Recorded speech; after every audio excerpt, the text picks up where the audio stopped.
We're told that love finds us when we're whole, that we must heal ourselves before we deserve another's heart, that our worth must be earned through perfection, through fertility, through the ability to shift into the wolves our ancestors promised we'd become. But when you're born broken in a world that worships strength, when your body refuses the transformation that defines your very humanity, you learn a far more dangerous truth. Some of us are only valued for what we can be discarded from. They call us omegas, not because we're cherished, but because we're expendable. I learned this lesson 3 times in my life. Once, when my wolf never came and my 18th birthday passed in shameful silence. Twice, when the mate bond snapped into place with a man who looked at me like I was a mistake the moon goddess made while drunk. And 3 times, when my own father offered me up as payment for a debt, like I was currency instead of his daughter. But the 4th lesson? That one I taught myself. It came on the coldest night of winter, when I found a dying wolf bleeding into the snow, and something inside my broken, wolfless body whispered, "Save him." Not because I'd be rewarded, not because anyone would care, but because I'd spent my entire life being treated like I was worthless, and I'd be damned if I'd let another creature feel that way even if it killed me. I carried that wolf 10 miles through a blizzard, and when he opened his eyes in my father's barn and shifted into a man, into a king, everything I thought I knew about power, about worth, about love itself, shattered like ice beneath my feet. This is not a story about a broken omega who got saved. This is a story about the moment I realized I was never the one who needed saving. Before we begin Dorothy and Davian's story, I want to share something special with you. If you love emotional shifter romances like this one, you'll want to check out this book titled Rejected by the Alpha, a glow-up revenge romance that's absolutely captivating. You can see the cover on your screen right now, and I've put the link in the description below. Now, let's dive into our story. Chapter 1, The Weight of Worthlessness. The tavern smelled like shame and wet fur. I'd grown used to that combination over the years, the acrid stench of alcohol mixing with the musk of shifters who'd spent the day running through winter forests, returning to their human forms with that satisfied exhaustion that came from being exactly what they were meant to be. I moved between the tables with my head down, my hands steady as I delivered plates of venison and mugs of ale to wolves who never quite looked at me. Not really. When you can't shift, you become invisible. A ghost haunting the edges of pack life. "Another round, Omega," someone barked from the corner table. I didn't need to look up to know it was Garrett, one of my father's drinking companions. The word Omega had stopped being my name years ago. Now it was just a title that meant lesser. Meant serve me. Meant you exist to make my life easier. I filled his mug without speaking, my movements practiced and small. I'd learned early that taking up space was dangerous for someone like me, 23 years old and still can't shift. Garrett muttered to his companion, loud enough for me to hear, loud enough for everyone to hear. Roland must have done something terrible in a past life to deserve a daughter like that. My father's name in a stranger's mouth always felt like a slap. Roland Thorne had been a good man once or so, my mother used to say before she died, before the shame of having a wolfless daughter had hollowed him out and filled the empty spaces with whiskey and regret. I moved away from Garrett's table, my throat tight. The winter wind howled outside the tavern's walls, rattling the shutters. 3 days now, this blizzard had been building, the kind of cold that killed travelers who didn't respect it, the kind of storm that made even the strongest wolves think twice about running. Dorothy, my actual name, spoken soft. I turned to find Mira, the tavern owner's daughter, gesturing me toward the kitchen. She was one of the few people in Thornridge Pack who still treated me like a person instead of a problem. We'd been friends once, before her first shift had come at 16, and mine hadn't. "Your father's here," she said quietly, her dark eyes apologetic. "He's in the back room with Collector Voss." My stomach dropped. Collector Voss only came to Thornridge for one reason. Someone owed the capital a debt they couldn't pay. And my father had been gambling again. I could see it in the way he'd been avoiding me all week, in the way his hands shook when he thought I wasn't looking. I untied my apron with numb fingers. How bad? Bad enough that Voss brought guards. Mira caught my wrist before I could move past her. "Dorothy, maybe you should It's fine, I lied. We both knew it wasn't fine. Nothing had been fine for a long time. The back room was small and cold, with a single oil lamp casting shadows across my father's haggard face. He sat hunched at a wooden table across from Collector Voss, a thin, pale man with the cold eyes of someone who'd learned to value coin over conscience. 2 guards flanked the doorway behind him, their postures rigid and alert. My father wouldn't look at me. "Ah, the daughter," Voss said, his voice carrying the cultured accent of the capital wolves. "Dorothy Thorne, 23 years old. Omega classification, unable to shift." He recited my failures like he was reading from a ledger, which, I suppose, he was. No mate bond. Infertile, according to the pack healer's report from last spring. Heat crawled up my neck. That report was supposed to be private, the healer had sworn. But nothing was private when you were worthless. Your body became public property. Your shame became entertainment. "I can work off the debt," my father said suddenly, desperately. "Give me 6 months, Collector. You've had 6 months, Roland. And 6 months before that." Voss's fingers drummed against the table. "Your debt to the crown now stands at 3,000 silver marks. That's more than you'll earn in 5 years, even if you stopped drinking long enough to hold consistent employment. 3,000 marks. I felt the number like a physical weight in my chest. That kind of debt didn't get worked off. That kind of debt got you killed, or worse, sent to the labor camps in the north where shifters mined silver until their bodies gave out. However," Voss continued, and something in his tone made my skin prickle with warning, "the crown is not without mercy. We understand that circumstances can be difficult, especially for fathers with unmarriageable daughters." The room went very still.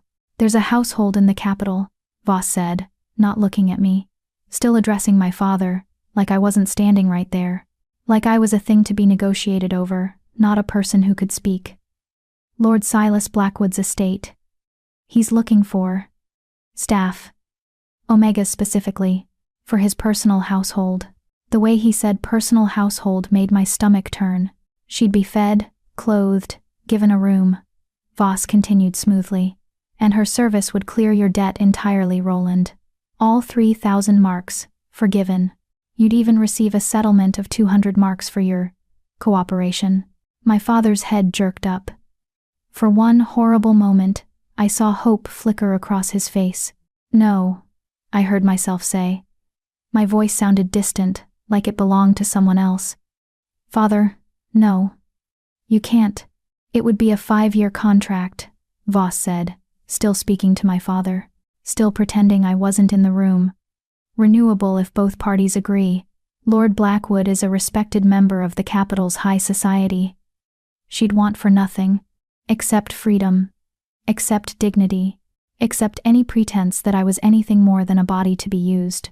I'd heard the stories about Omegas who went to serve in the capital's noble houses. They came back different if they came back at all, hollow-eyed and silent, with bruises they wouldn't explain and a flinch that never quite went away. "Father," I moved around the table, dropping to my knees beside his chair, begging, even though I knew it was useless, even though I could already see the decision hardening in his eyes. "Please, there has to be another way. I'll work more hours at the tavern. You're 23 years old, Dorothy." His voice was flat, defeated, but underneath it, I heard something worse. Relief. "You can't shift. You can't bear children. No wolf will ever mate you." He finally looked at me, and his eyes were the eyes of a stranger. "What kind of future do you have here?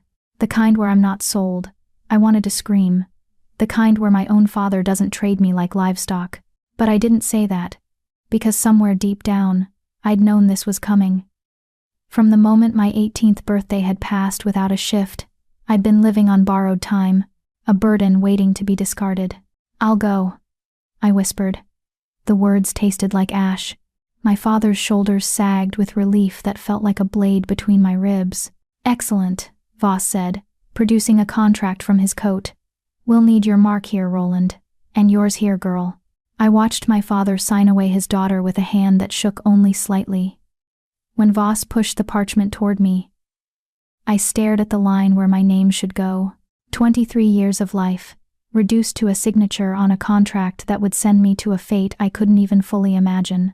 But what choice did I have? If I refused, they'd send my father to the labor camps. He'd die there within a year, everyone knew that. At least this way, he'd survive. At least this way, one of us got to live. I picked up the quill. My hand moved across the parchment, forming the letters of my name with mechanical precision. Dorothy Thorne, the girl who couldn't shift, the daughter who wasn't worth keeping, the Omega who just signed herself into servitude so her father could clear his gambling debts. The transport leaves in 3 days, Voss said, rolling up the contract with brisk efficiency. Be ready at dawn. You're permitted 1 trunk of personal belongings. Nothing more. 3 days. 72 hours. To say goodbye to the only life I'd ever known. I stood on numb legs and left the room without looking at my father again. If I looked at him, I'd see the relief still there. I'd see how glad he was to be rid of me, and if I saw that, something inside me would break in a way I'd never be able to repair. Outside, the blizzard had intensified. Snow fell in thick, blinding sheets, and the wind cut through my thin work dress like knives of ice. I should go back inside, should return to my shift at the tavern, serve drinks to wolves who'd already forgotten I existed, pretend that everything was fine. Instead, I walked. I didn't have a destination in mind. I just needed to move, needed to feel something other than the hollow numbness spreading through my chest. My feet carried me past the tavern, past the rows of small houses where pack families lived in warmth and safety, past the boundary markers that separated Thornridge's territory from the wildlands beyond. I should turn back.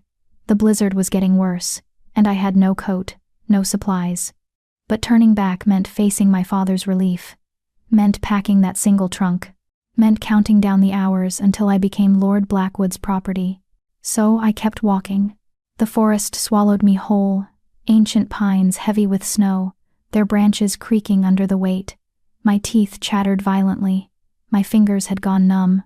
But still I walked, because stopping meant thinking, and thinking meant feeling, and feeling meant acknowledging that my own father had just sold me to save himself. That's when I smelled it. Blood. Fresh blood, hot and copper bright against the clean scent of snow. My feet stopped moving. Every survival instinct I possessed screamed at me to turn around, to run back to the pack, to let whatever was bleeding out there die in peace. But something else, something deeper and more fundamental, pulled me forward. I found him in a small clearing. A massive gray wolf collapsed in the snow. He was dying. I could see it in the way his breathing came in, shallow, rattling gasps, in the dark blood pooling beneath his body, steaming in the frigid air, in the arrows, 3 of them buried deep in his flank and shoulder. Hunters, illegal hunters, the kind who poached shifters for their pelts and asked questions later. The wolf's eye cracked open as I approached, golden and fierce even in the face of death. He tried to snarl, tried to warn me away, but the sound that emerged was weak and broken. It's okay, I heard myself whisper. I'm not going to hurt you. I should leave him, should let nature take its course. One less shifter in the world wouldn't change anything, and trying to save him would probably get me killed. But I was so tired of being worthless, so tired of being the kind of person who could be discarded without consequence. And maybe if I could save this one creature, if I could prove that my existence had value even without a wolf form, even without the ability to shift, maybe that would mean something. Maybe that would mean I wasn't completely useless. I stripped off my apron and pressed it against his worst wound, trying to staunch the bleeding. The wolf's eye fixed on me with something that looked almost like confusion, like he couldn't understand why a wolfless Omega would try to save him. I couldn't understand it either. I'm going to get you somewhere warm, I told him, my voice steadier than I felt. I'm going to save you. Even if it killed me, even if no one ever knew, even if it changed nothing about the fate waiting for me in 3 days, I would save him, because I needed to prove to myself, to the moon goddess, to the universe that had made me broken, that I was worth more than the signature on Collector Voss's contract. I was worth at least this much. Chapter 2. The Weight of Worth. The wolf was dying faster than I could think. I knelt in the snow beside him, my apron already soaked through with blood that steamed in the frigid air, and tried to remember everything I'd ever learned about field medicine, which wasn't much. Pack healers didn't waste time training omegas who couldn't shift. Why bother teaching someone who'd never hunt, never fight, never be worth the resources it took to save them? But I'd watched. I'd always watched, hungry for any scrap of knowledge that might make me useful. Okay, I breathed, my hands shaking as I examined the arrows. Okay, think, Dorothy. 3 arrows, 1 in his shoulder, 2 in his flank. The shoulder wound was the worst I could see it. With every labored breath he took, the way the arrow shifted slightly, grinding against bone. If I pulled them out, he'd bleed faster. If I left them in, they'd kill him slowly as infection set in. The wolf's golden eye tracked my movements with an intelligence that made my chest tight. He knew he was dying. I could see the resignation there, the way prey animals looked when they'd given up fighting. Except he wasn't prey. Even bleeding out in the snow, he radiated a kind of power that made my omega instincts scream warnings I didn't understand. This wasn't just any wolf. This was someone important. And I was just a girl who couldn't shift, trying to save him with nothing but stubbornness and a bloody apron. I need to move you, I told him, like he could understand. Maybe he could. Shifters in wolf form retained their human consciousness, or so I'd been told. I'd never experienced it myself. Never would. There's a barn. My father's barn, about 10 miles south. If I can get you there, I can. I can what? Play healer with supplies I didn't have? Pray to a moon goddess who'd already made it clear she had no interest in helping me? The wolf made a sound, not quite a whimper, but close. His eye closed, and for a terrible moment I thought I'd lost him. Then his chest rose again, shallow and rattling, and relief flooded through me so intensely it felt like pain. Stay with me, I whispered. Please, just stay. I'd never begged the universe for anything before. What was the point? The universe had made its position on Dorothy Thorne abundantly clear, but I begged now, with my hands pressed against his blood-soaked fur, and the blizzard howling around us like the world itself was trying to erase this moment. 10 miles, in a blizzard, carrying a wolf that had to weigh at least 200 pounds. Impossible. I'd signed a contract less than an hour ago that would send me to the capital in 3 days. I'd accepted that my life was over, that I'd become property, that nothing I did would ever matter. Walking back to that barn, to that father who'd sold me, to that future I couldn't escape, that was the reasonable choice. But I'd spent my entire life being reasonable, being small, being the kind of daughter who accepted her worthlessness without complaint. And I was so fucking tired of it. We're not dying tonight, I told the wolf, my voice hard with a determination I didn't know I possessed. Neither of us. Do you hear me? I stood on numb legs and assessed the situation with the cold clarity that came from having nothing left to lose. The wolf was massive, yes, but he was also barely conscious, which meant he wouldn't fight me, and I was an omega, physically weaker than any shifter, but still stronger than a human, still capable of carrying things that should break me. I'd been carrying the weight of my family's shame for 23 years. What was 200 pounds of dying wolf compared to that? I grabbed him under his front legs, my muscles screaming in protest as I dragged him onto a flat piece of deadfall I'd spotted nearby. Not a proper sled, but it would do. I used my belt to secure him as best I could, then tore strips from my dress to fashion a crude harness. The wolf watched me work with that golden eye, and I swore I saw something like wonder there, or maybe disbelief. Who was this wolfless girl? And why was she trying so hard to save him? I didn't have an answer. I just knew that if I let him die, if I walked away and left him bleeding in the snow, then Collector Voss's contract would become the truth of who I was. A girl worth exactly 3,000 silver marks. A girl whose life had value only in how she could serve others. But if I saved him, if I dragged this dying wolf 10 miles through a blizzard, and kept him alive through sheer, stubborn refusal to let him go, then maybe I'd be something else. Something more. Even if no one ever knew, even if it killed me trying. I picked up the makeshift harness and started pulling. The first mile was agony. My muscles, unused to this kind of strain, protested with every step. The snow came down so thick I could barely see 3 feet ahead. The wind cut through my ruined dress like it wasn't even there, and I'd lost feeling in my hands within the first 10 minutes. But I kept moving. The wolf's weight dragged at me like an anchor, like the physical manifestation of every burden I'd ever carried. My father's disappointment, the pack's disgust, the healer's pronouncement of my infertility, delivered with the clinical detachment of someone cataloging a defective product. The mate who'd rejected me the moment the bond snapped into place, his face twisting with revulsion at the realization that the moon goddess had tied him to something broken. "You're worthless," the wind seemed to whisper. "Give up. Let him die. Save yourself."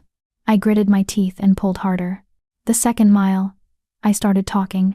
"My mother used to tell me stories," I said through chattering teeth, my voice barely audible over the storm.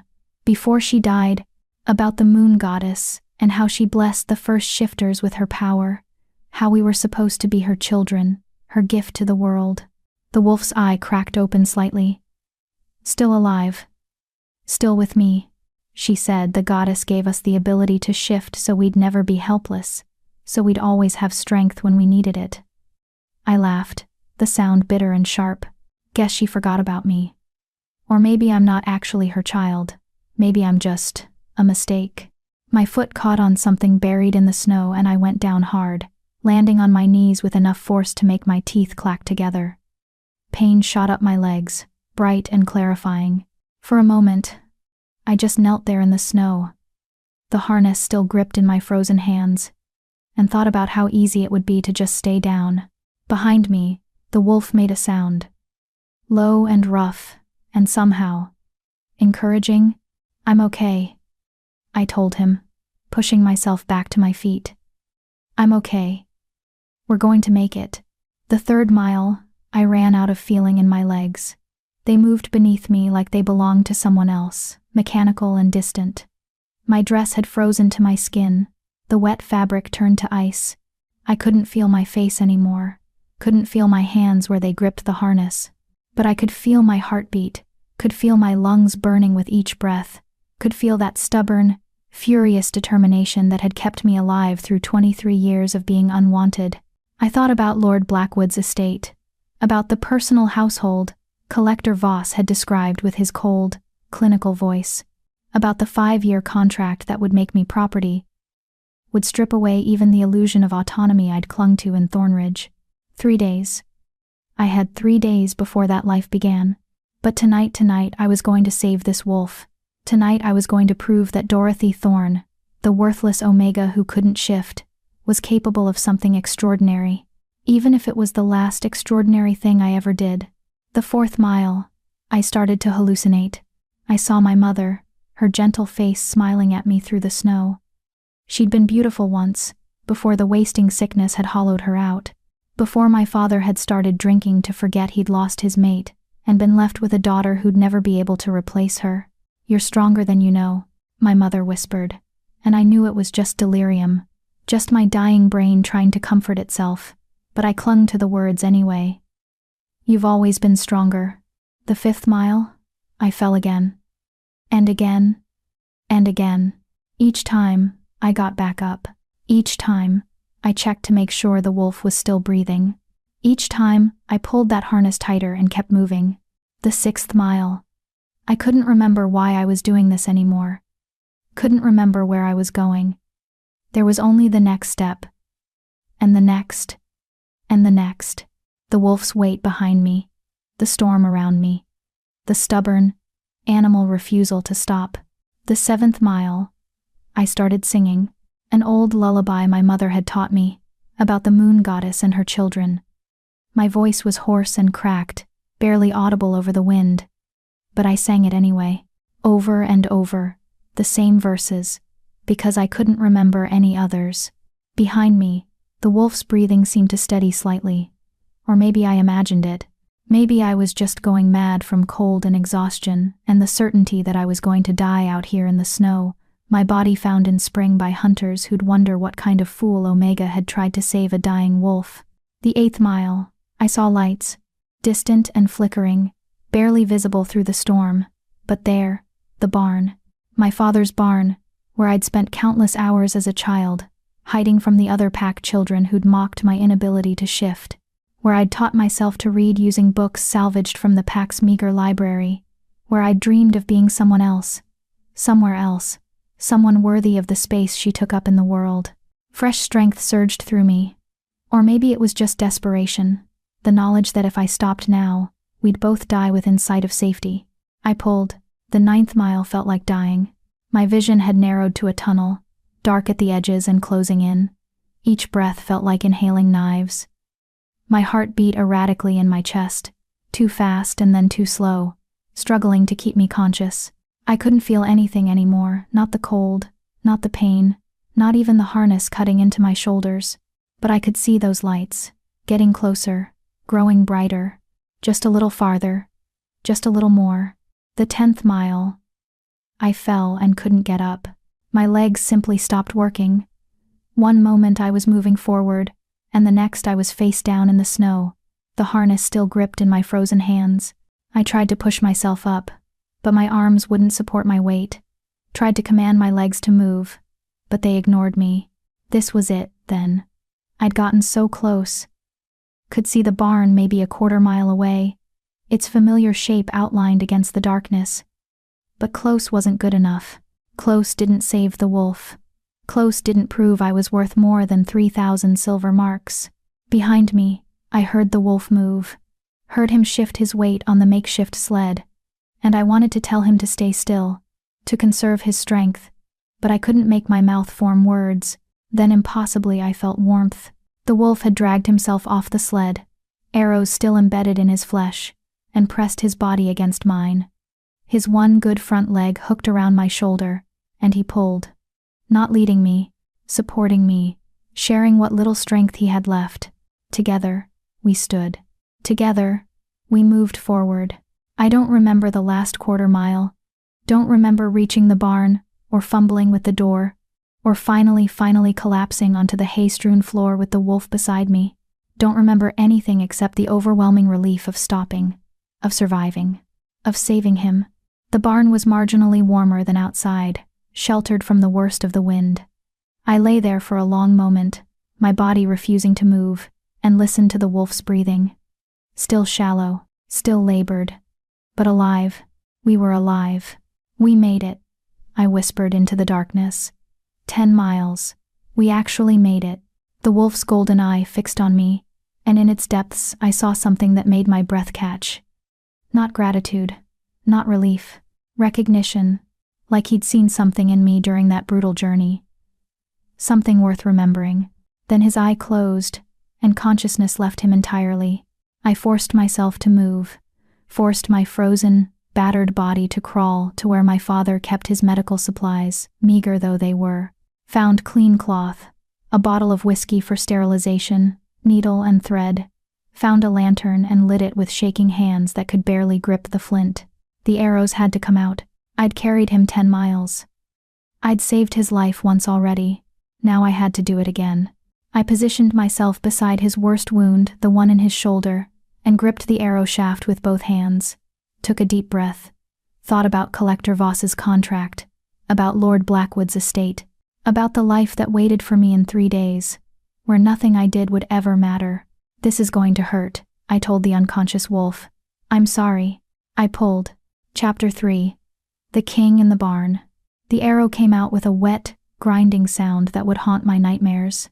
Blood followed hot and thick, steaming in the cold barn air. Too much blood. I pressed my makeshift bandages against the wound with hands that had gone beyond shaking into a steady, mechanical numbness. My brain had disconnected from my body somewhere around mile 7, and now I moved on pure instinct, on muscle memory from years of watching the pack healer work on injured hunters. The wolf didn't wake. Didn't even flinch. Either he was too far gone to feel pain anymore, or his body had finally surrendered to unconsciousness as a mercy. I hoped it was the latter. 1 down, I whispered, my voice raw from screaming into the blizzard for 10 miles. 2 more. The arrows in his flank were deeper, angled in a way that suggested the hunters had been shooting from above, probably perched in trees, waiting for prey to pass beneath. They'd gotten lucky with this wolf, or he'd gotten unlucky. 3 clean shots before he'd managed to escape. Most shifters would have died within minutes of wounds like these. The fact that he'd survived this long spoke to either incredible strength or sheer stubbornness. I understood stubbornness. I gripped the second arrow and pulled. This one came easier, the angle cleaner. More blood. But I was ready for it this time. Already pressing cloth against the wound before the worst of it could spill. My hands worked with practiced efficiency, cleaning, applying pressure, stitching with thread that was probably meant for mending saddles but would have to do. The pack healer had once told me I had steady hands.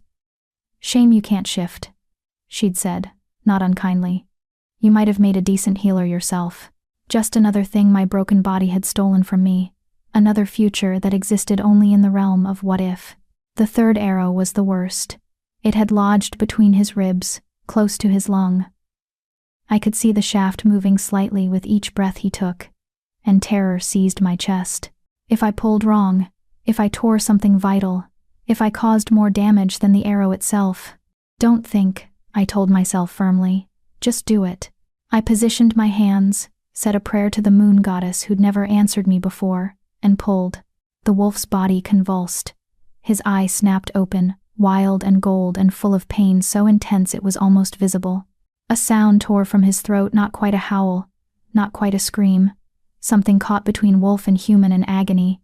"I'm sorry, I'm sorry, I'm sorry," I chanted, pressing down on the wound even as he thrashed weakly beneath my hands. "I know it hurts. I know. I'm almost done. Please, please just hold on." His eye found mine. For one eternal moment, we stared at each other, predator and prey, shifter and omega, dying wolf and the girl too stubborn to let him die. Something passed between us in that moment. Something I couldn't name but felt in the marrow of my bones. Then his eye rolled back, and he went still. My heart stopped. No. No. No. No. I pressed my ear to his chest, listening desperately for a heartbeat. For several agonizing seconds, I heard nothing. Nothing but the wind howling outside, and my own pulse thundering in my ears, and the awful, pressing silence of death. Then, thump, faint, irregular. "But there, you stubborn bastard," I breathed. Relief, making me dizzy. "You're not allowed to die. Not after I carried you 10 miles. That's not how this works." I finished stitching the wound with hands that shook so badly I had to restart twice. Then I cleaned the other 2 injuries again, checking for signs of infection, applying a poultice made from herbs I found in my father's supplies. Yarrow for bleeding, comfrey for healing, garlic for infection. Please let it be enough. Please let him live.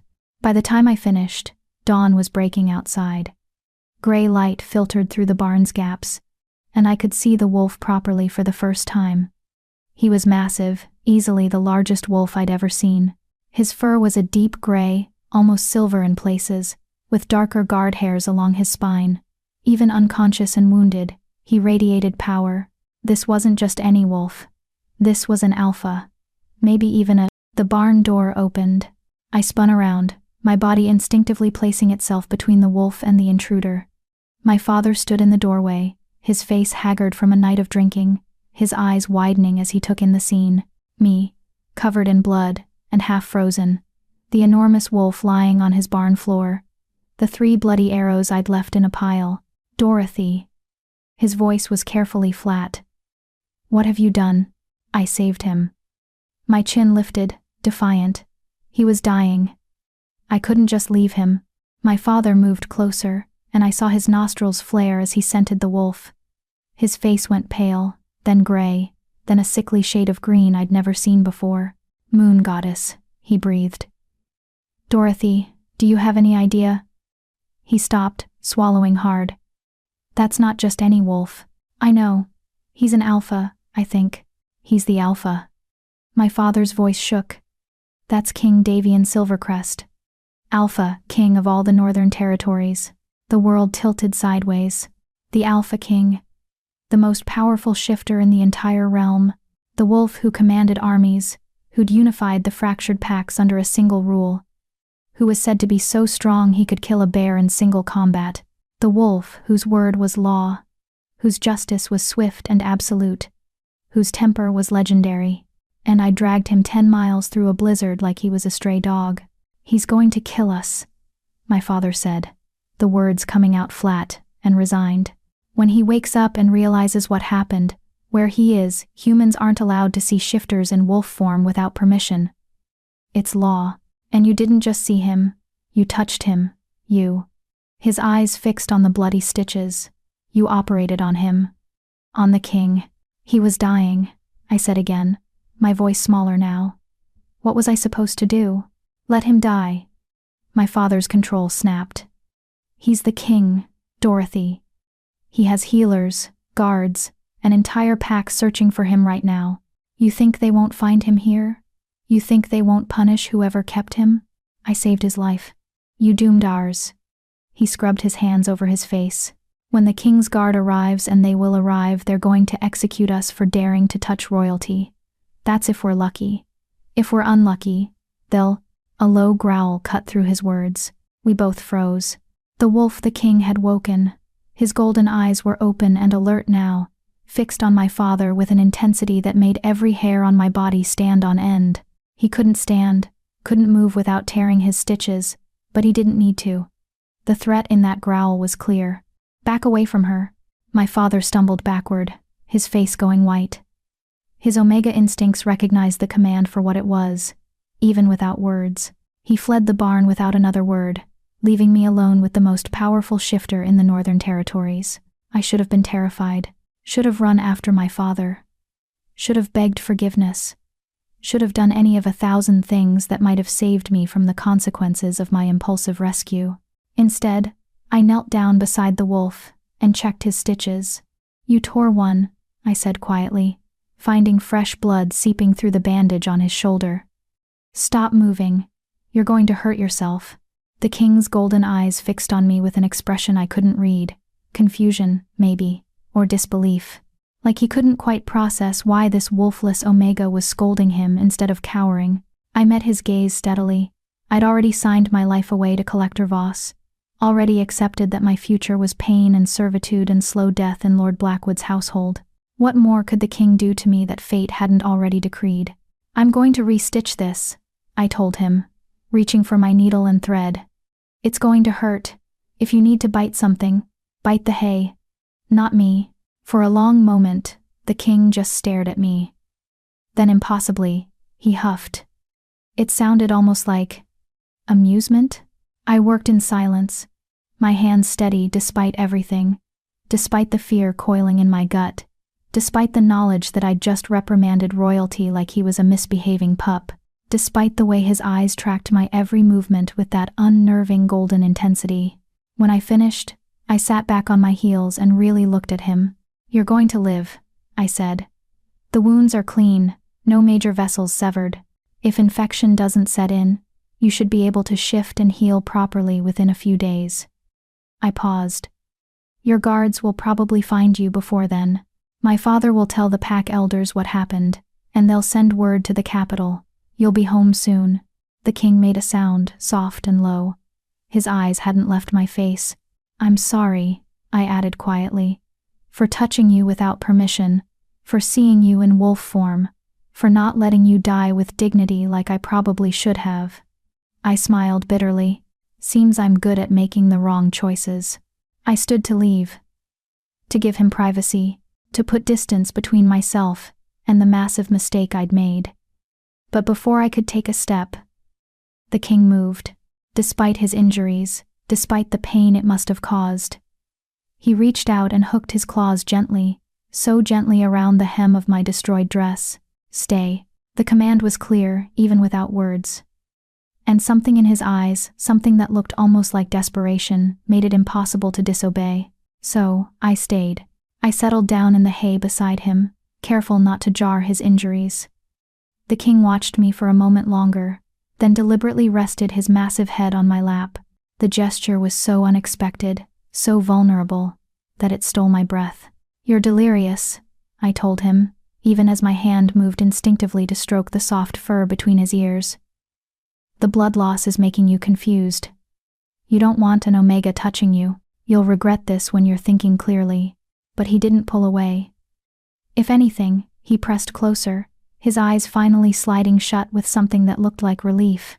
I sat there in the gray dawn light, covered in blood and half frozen, with the Alpha King's head in my lap. and tried to understand what was happening, tried to reconcile the wolf who'd threatened my father with the one currently seeking comfort from my touch, tried to figure out how I'd gone from signing a contract of servitude to this, whatever this was. "I'm Dorothy," I whispered, even though he probably already knew, probably had known the moment he'd scented me. "Dorothy Thorne. I'm nobody. An Omega, who can't shift. In 3 days, I leave for the capital. I've been sold to Lord Blackwood's household to clear my father's debts." The king's eyes opened at that. Something flickered in their golden depths, anger? Recognition? I couldn't tell. "So, this," I continued, my hand still stroking his fur.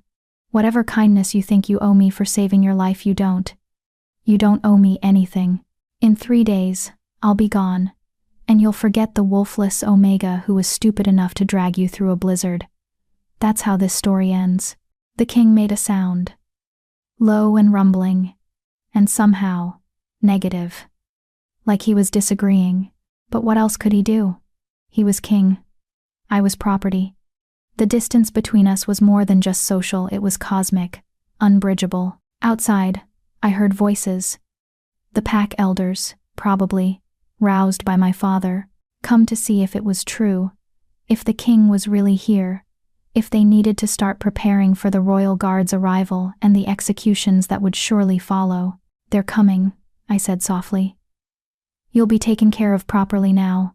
Real healers, real medicine, everything a king deserves." I moved to stand, to remove myself before the elders arrived and saw me touching him. But the king's paw pressed down on my lap, gentle but firm. "Stay." "I can't," I whispered. "You're the king. I'm nobody. This, whatever this is, it isn't real. It's just gratitude. It's just the bond that forms between someone who saves a life and the life they saved. It doesn't mean anything." The king's eyes met mine, and in them I saw something that made my breath catch. Something that looked almost like hurt. Like my words had wounded him more deeply than the arrows ever could. Then the barn door burst open, and the moment shattered.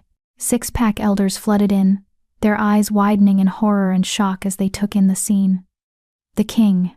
Me. The way his head rested in my lap like I had any right to touch him.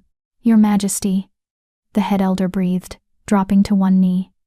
The others followed suit, forming a semicircle of bowed heads and terrified respect. The king didn't acknowledge them. His eyes stayed fixed on mine, and in that moment, I understood.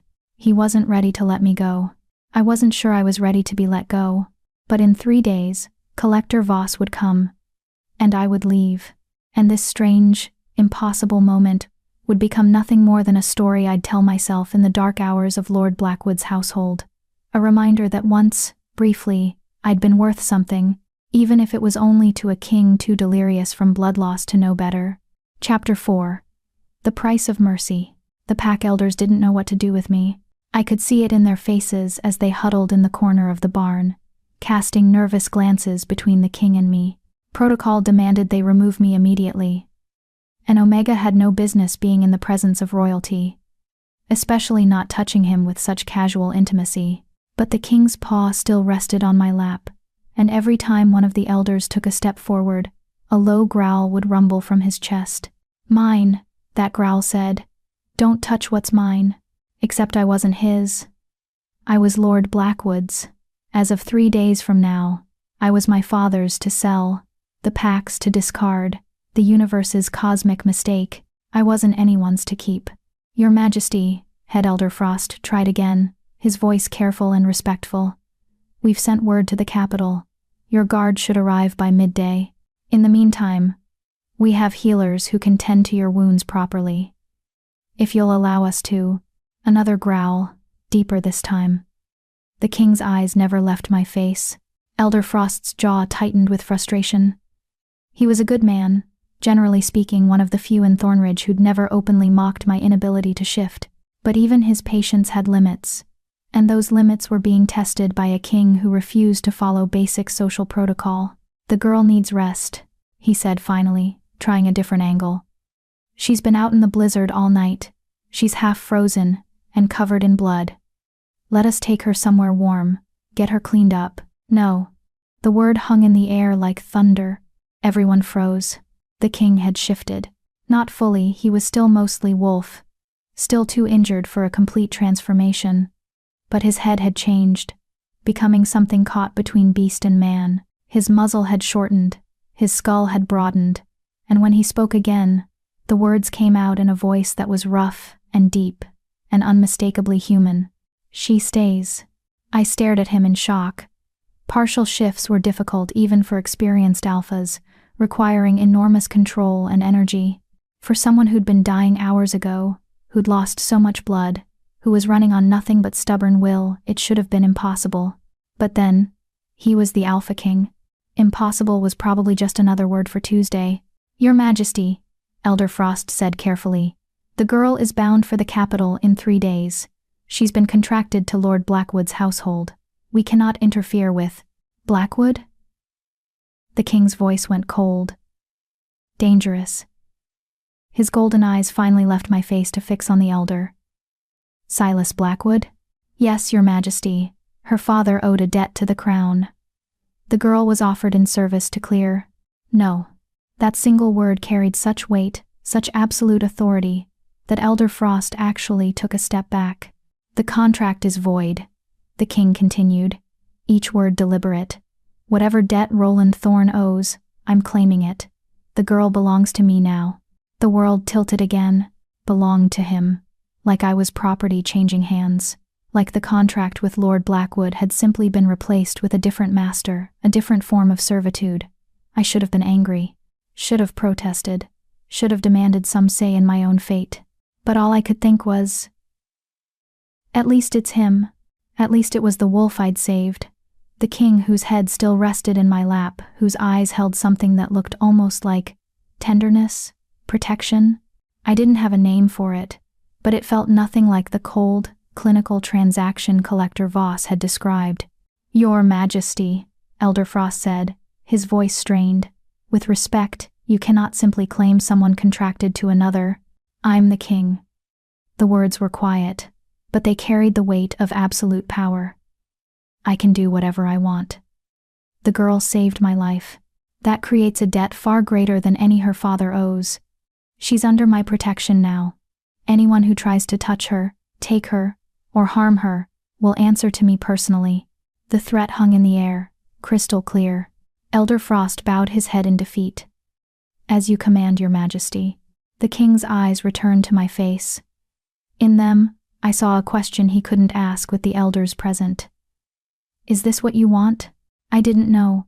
I didn't know anything anymore except that the future I'd accepted Lord Blackwood's household. 5 years of being used and discarded had just been replaced with something else. Something unknown. Potentially just as dangerous, but somehow different. "Thank you," I whispered, the words inadequate for the enormity of what he'd just done. The king's expression softened. His partially shifted head leaned heavier into my lap. And I realized with a start that the transformation had cost him. He was trembling slightly, his breathing more labored than before. "You're hurting yourself," I said quietly, my healer's instincts overriding everything else. "The shift is putting too much strain on your wounds. You need to—" "Worth it," he murmured. His eyes were starting to glaze slightly, exhaustion and blood loss finally catching up with him. "Needed to protect you." My throat tightened. When was the last time anyone had protected me? When had I ever been worth protecting? "Sleep," I told him, my hand returning to stroke his fur. "I'll be here when you wake up, I promise." The king's eyes held mine for a moment longer, searching for something. Then, seemingly satisfied, he let them drift closed. Within moments, his breathing had evened out into the deep rhythm of sleep. I sat there with the Alpha King's head in my lap, and tried to process what had just happened. He'd claimed me, voided my contract, made me his. What? Property? Servant? The word he'd used was mine. But what did that mean in practical terms? Was I just trading one master for another, or was this something else entirely? And why had he done it? Gratitude alone didn't explain the fierceness in his eyes, the absolute authority in his voice. He was the king. He could have rewarded me with gold, with land, with any number of things that didn't require personally claiming a wolfless omega, unless… No. I shut down that thought before it could fully form. The king didn't want me in any meaningful sense. He was just protecting someone who'd saved his life. This was about honor, about repaying a debt, nothing more. It couldn't be anything more. Girl. Elder Frost's voice was quiet, pitched so only I could hear. He'd approached while I was lost in thought, and now he knelt beside me with an expression that was almost sympathetic. Do you understand what just happened? The king claimed me, I said flatly. I'm his now instead of Lord Blackwood's. It's more complicated than that. Elder Frost glanced at the sleeping king, then back at me. When an alpha claims someone, especially with that kind of intensity, it's not just about ownership, it's about protection, about territory. He's essentially declared you part of his pack, under his personal safeguarding. I can't join a pack, I said bitterly. I can't shift. I'll never be able to run with them, hunt with them, be one of them. The king doesn't understand what he's claiming. Maybe. Elder Frost's eyes were thoughtful. Or maybe he understands better than you think. King Davian isn't known for making impulsive decisions. If he claimed you, he had a reason, and you'd be wise to figure out what that reason is before his guard arrives and takes you to the capital. The capital, where the king lived. Where I would now apparently be going. Not as Lord Blackwood's property, but as… What? The king's ward? His servant? His charity case? What happens now? I asked quietly. Now? Elder Frost stood, his knees cracking slightly. Now you stay with him until his guard arrives. Keep him comfortable. Make sure his wounds don't reopen. And Dorothy? He paused, his expression serious. Whatever you did last night carrying him through that blizzard, saving his life, you've caught the attention of the most powerful shifter in the realm. That can be a blessing or a curse, depending on how you handle it. Be careful. He left before I could ask what he meant by that. The other elders filtered out after him, until it was just me and the sleeping king and the gray morning light filtering through the barn's cracks. Outside, I could hear the pack stirring whispers and gasps as words spread about who was here, about what had happened, about the wolfless Omega who'd somehow saved the king's life. I'd spent my entire life being invisible, being nothing. Now, suddenly, I was the center of attention, and I had no idea what to do with it. The king's guard arrived at noon, just as Elder Frost had predicted. I heard them before I saw them, the thunder of hooves, the jingle of armor, the disciplined shouts of soldiers used to moving as a single unit. Then the barn door burst open, and 12 guards in silver and black armor flooded in, their hands on their weapons until they spotted their king. The lead guard, a tall, scarred woman, with iron-gray hair, stopped dead. Her eyes widened as she took in the scene. The king, still in partial wolf form, his head in my lap. Me, covered in dried blood and hay, my hand resting protectively on his fur. What? She started. Captain Thessa. The king's eyes opened, his voice still that rough, partial shift growl. Stand down. The girl is mine. Anyone who threatens her answers to me. Captain Thessa's jaw clenched, but she immediately dropped to one knee. The other guards followed suit. Your Majesty, we've been searching for you since the attack yesterday, when you didn't return. I was ambushed. Hunters. 3 arrows. The king's words were clipped, efficient. The girl found me dying in the snow. She carried me 10 miles through the blizzard and saved my life. She's under my protection now. Is that understood? Yes, Your Majesty. Captain Thessa's eyes flicked to me, and I saw calculation there. Assessment. She was trying to figure out what I was, what I meant to the king, what threat or advantage I might represent. We have a healer with us, if you'll allow. The girl stays, the king said firmly. She doesn't leave my sight until we reach the capital. After that, she'll be housed in the palace under my direct protection. Anyone who has a problem with that can take it up with me personally. The casual way he was upending protocol, the absolute authority in his voice, it should have been terrifying. Maybe it was. But there was also something almost comforting about it. about having someone powerful enough to protect me, someone who seemed determined to do so regardless of what anyone else thought, even if I didn't understand why. Captain Thessa's eyes narrowed slightly, but she simply nodded. As you command, Your Majesty. We'll prepare for transport. The healers will stabilize you for the journey, and we should be able to reach the capital by nightfall if we leave within the hour. The capital, the palace. A world so far removed from Thornridge that it might as well be another realm entirely. I was really leaving. Not to Lord Blackwood's household, but to something else. Something unknown. Dorothy. The king's voice pulled me from my spiraling thoughts. He was looking at me with those intense golden eyes, and I saw concern there. Are you afraid? Was I? I searched my feelings, trying to untangle the mess of emotions churning in my chest. Fear, yes, but also relief. Hope, confusion, gratitude, a strange, fluttering sensation I didn't have a name for. I don't know, I admitted quietly. I don't know what I am anymore. The king's expression softened. You're safe. That's all you need to know right now. You're safe, and you're mine, and no one will hurt you. I promise. His promise. Like the answer to the riddle I'd never asked him. Like the answer to questions I didn't know how to form. Why? The word escaped before I could stop it. Why are you doing this? You're the king. You could reward me in 1,000 different ways that don't require claiming me. Why this? The king was quiet for a long moment. When he finally spoke, his voice was so soft I almost missed it. Because when I was dying in that snow, alone and in agony, you chose to save me. Not because I was the king. You didn't even know who I was. You saved me because you saw something worth saving. Because you have a heart that refuses to let things die, even when letting them die would be easier. Even when saving them might destroy you. He paused, his eyes never leaving mine. No one has ever looked at me like that. Like I was worth more than my crown. Like I was just a life, a creature deserving of mercy. His voice roughened with emotion. You gave me something I didn't know I was missing. And I'm not letting you go. Not to Blackwood. Not to anyone. You're mine now. Dorothy Thorne. And I protect what's mine. My breath caught. There was something in his eyes, something raw and vulnerable and almost desperate. This wasn't just about gratitude. This was about something deeper. Something that scared me because I didn't understand it.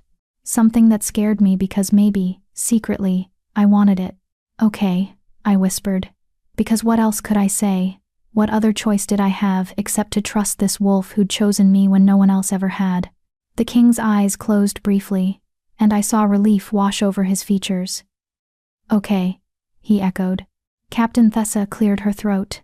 Your Majesty, the healers are ready. We need to move you to the cart for transport. It will be more comfortable then. I'll walk, the king said firmly.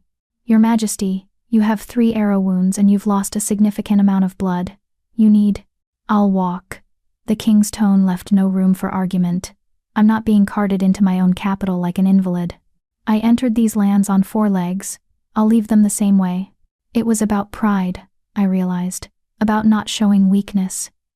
Even wounded, even having been saved by an Omega, he needed to maintain the image of strength that being king required. I understood that. Understood the need to protect yourself with armor, even when the armor was made of pride and stubbornness. Then at least let the healers tend your wounds properly before we leave, Captain Thessa said, her tone suggesting this was the most compromise she'd get. The king glanced at me, and I saw the question there. Will you stay? I'll stay, I told him. Until we reach the capital, I promised, remember? Something in his expression eased. I remember. The healers came then, 2 older women with the confident bearing of people who'd seen everything and were impressed by nothing.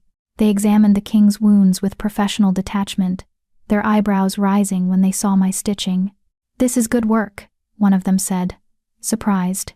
Clean stitches, proper angle, minimal scarring. Who did this? I did, I said quietly.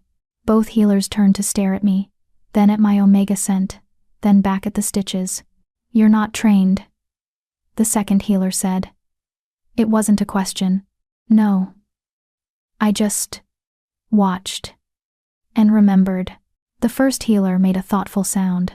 Well, you have steady hands and good instincts. The king is lucky you found him. It was possibly the first genuine compliment I'd received in years. Something warm unfurled in my chest, small and fragile. But there, maybe I wasn't completely worthless after all. The healers worked quickly, applying salves and fresh bandages, giving the king something for the pain that he refused to take until Captain Thessa literally ordered him to.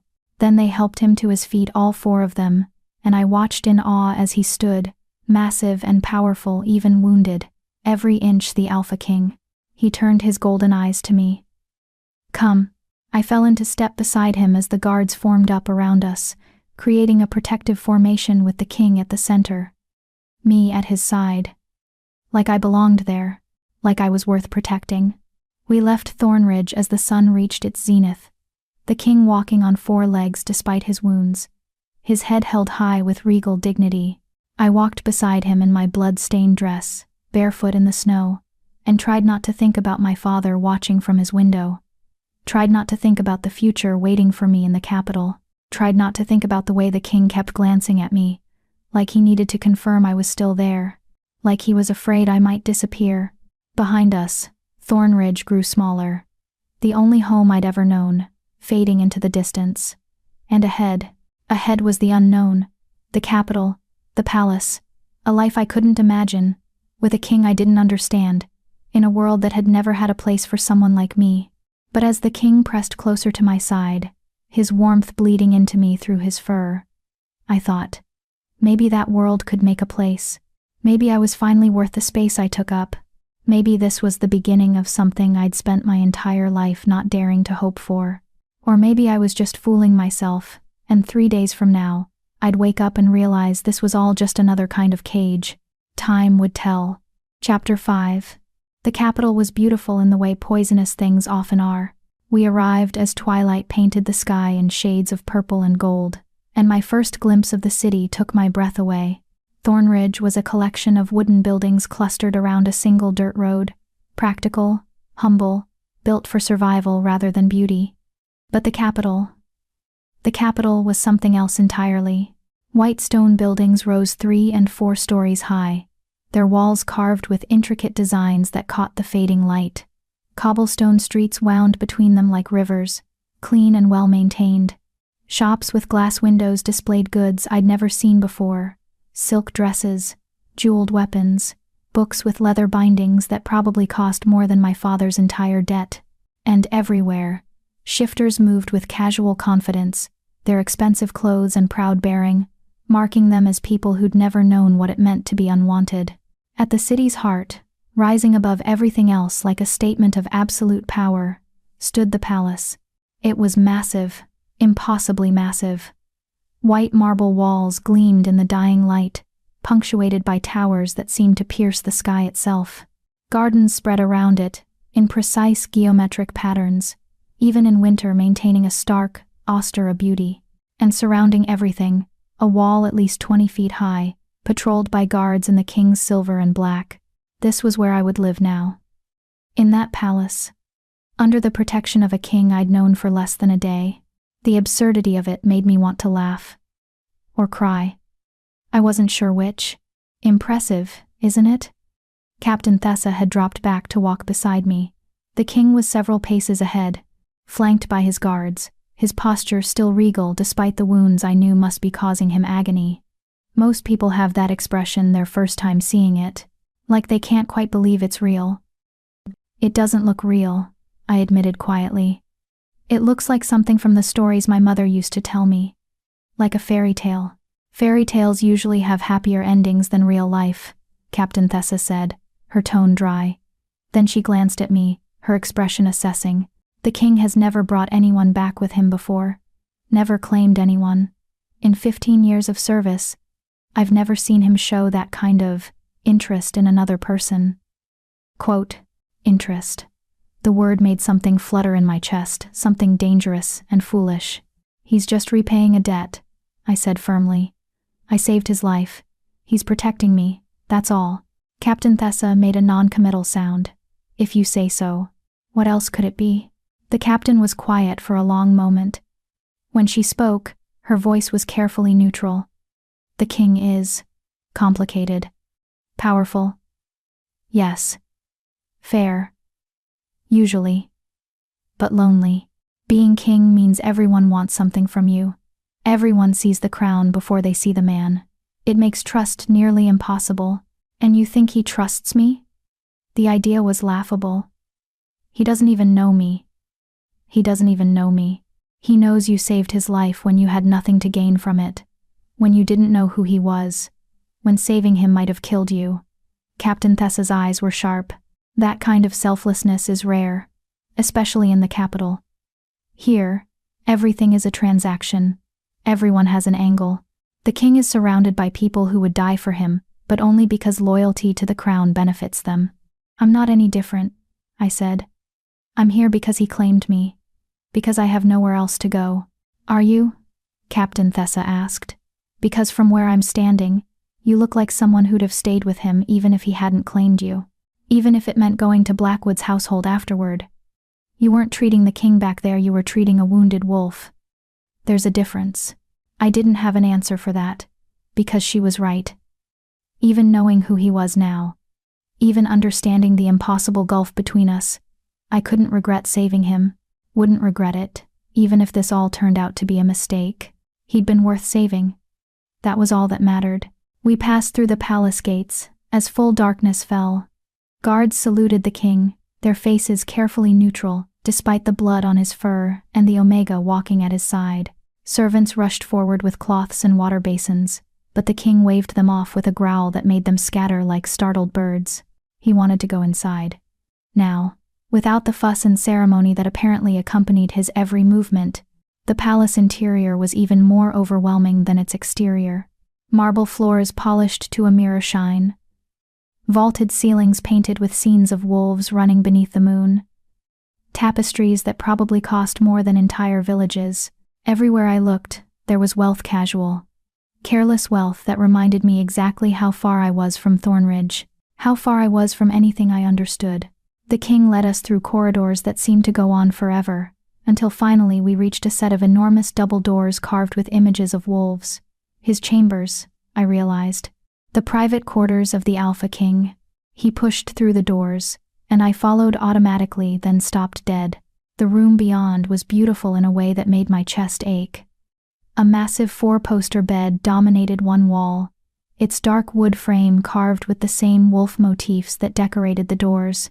Thick carpets covered the floors. A fireplace large enough to roast a whole deer crackled with warmth. Floor-to-ceiling windows looked out over the city, offering a view that made me dizzy with vertigo and wonder. But what caught my attention wasn't the luxury. It was the books. Shelves upon shelves of them, lining an entire wall. More books than I'd seen in my entire life. Leather-bound, gold-leafed, their spines promising knowledge and stories and worlds I'd never imagined. You like books? The king's voice human now. I spun around to find him shifted back to his human form, though he remained partially hunched from his wounds. He was tall, broad-shouldered, with dark hair that fell to his shoulders and those same piercing golden eyes. Handsome in a way that felt almost dangerous, like looking at him too long might burn. He was also completely naked. Heat flooded my face and I immediately averted my eyes, staring fixedly at the bookshelves instead. I didn't mean to stare. At the books. Or at you. Not that I was staring at you, Dorothy. His voice was amused. Breathe. I sucked in a breath, my heart racing. This was ridiculous. I'd carried this man 10 miles through a blizzard. I'd operated on him, stitched his wounds, held his head in my lap, but seeing him human, naked. In the intimate space of his chambers it felt different. More real. More dangerous. The books are yours, he said, and I heard fabric rustling as he presumably dressed himself. If you want them. All of them. Consider it payment for saving my life. Payment, right. This was a transaction. I needed to remember that. You don't have to pay me, I said quietly, still staring at the books. I didn't save you for a reward. I know. His voice was closer now, just behind me. That's why I want to give you one. Because you didn't ask. Because you expected nothing. Because you saw a dying wolf and your first instinct was to save him, not to wonder what you'd get out of it. I finally turned to face him. He'd put on loose black pants and a shirt that hung open, revealing bandages wrapped around his torso. His face was drawn with exhaustion and pain, but his eyes were alert, fixed on me with that same unsettling intensity. "What am I doing here?" I asked, the question escaping before I could stop it. "Really? Why did you bring me to the palace? Why not just give me gold, or land, or something normal? Why claim me?" The king was quiet for a long moment. Then he moved to the window, his movements careful around his injuries. "Come here." I joined him at the window, looking out over the city spread below us. Thousands of lights twinkled in the darkness. Homes, taverns, shops, lives being lived by people who belonged here, who had places and purposes and futures. "Do you see all of this?" the king asked quietly. "This city, this kingdom. Every single wolf in it looks at me and sees the crown, sees power, sees someone they need to impress, or fear, or manipulate. I've been king for 10 years, and in that time, I've had exactly 3 people look at me and see just me." He paused, his jaw tightening.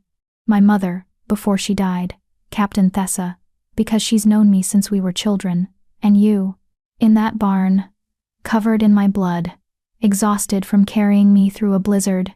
You looked at me like I was just a wolf who needed saving, not the king, not someone important, just a life worth preserving."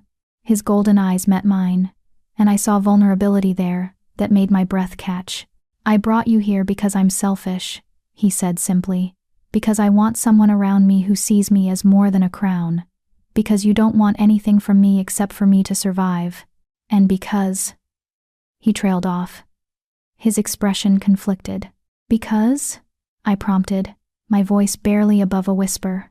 "Because when I woke up in that barn with my head in your lap, and you were stroking my fur like I was something precious, something worth caring for, I felt safe for the first time in 10 years, and I'm not ready to give that up."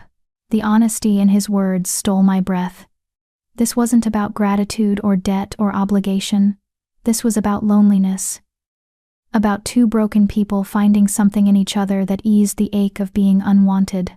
"I'm not going to be good at this," I warned him. "I don't know how to be around royalty. I don't know palace protocol or proper etiquette or how to address nobles. I can't shift.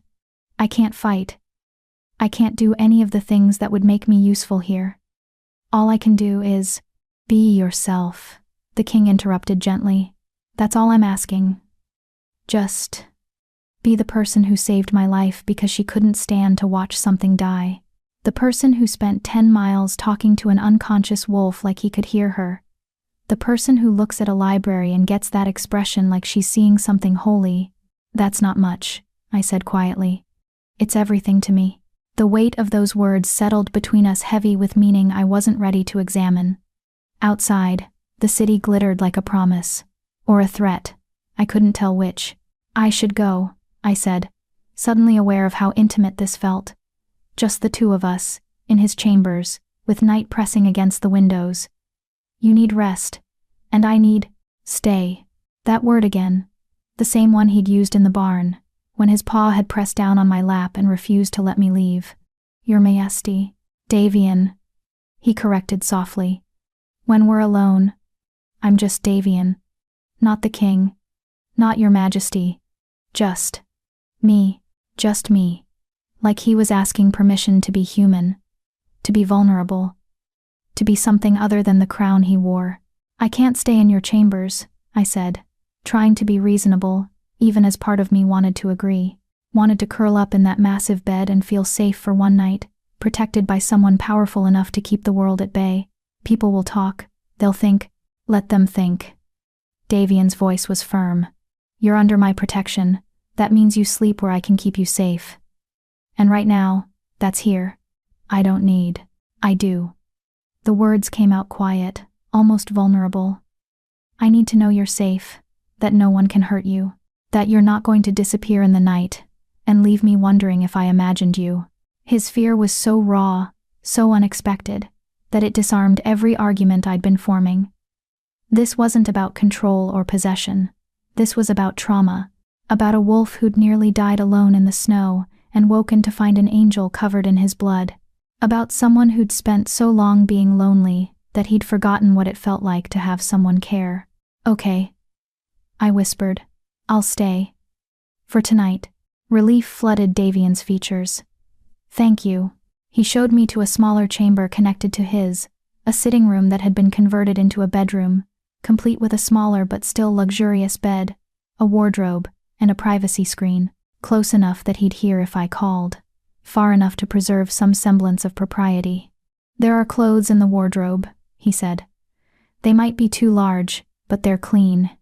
And there's a bath through that door, if you want to wash. A bath. Hot water.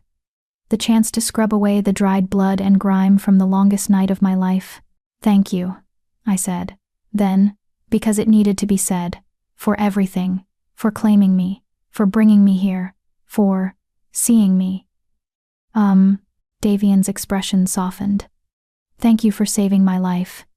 For carrying me when you had every reason to leave me. For being exactly who you are." He left before I could respond, closing the door softly behind him. I stood alone in the chamber in a palace, in the capital, wearing a blood-stained dress and trying to process everything that had happened in the last 24 hours. Yesterday, I'd been nobody, a wolfless omega being sold to clear her father's debts.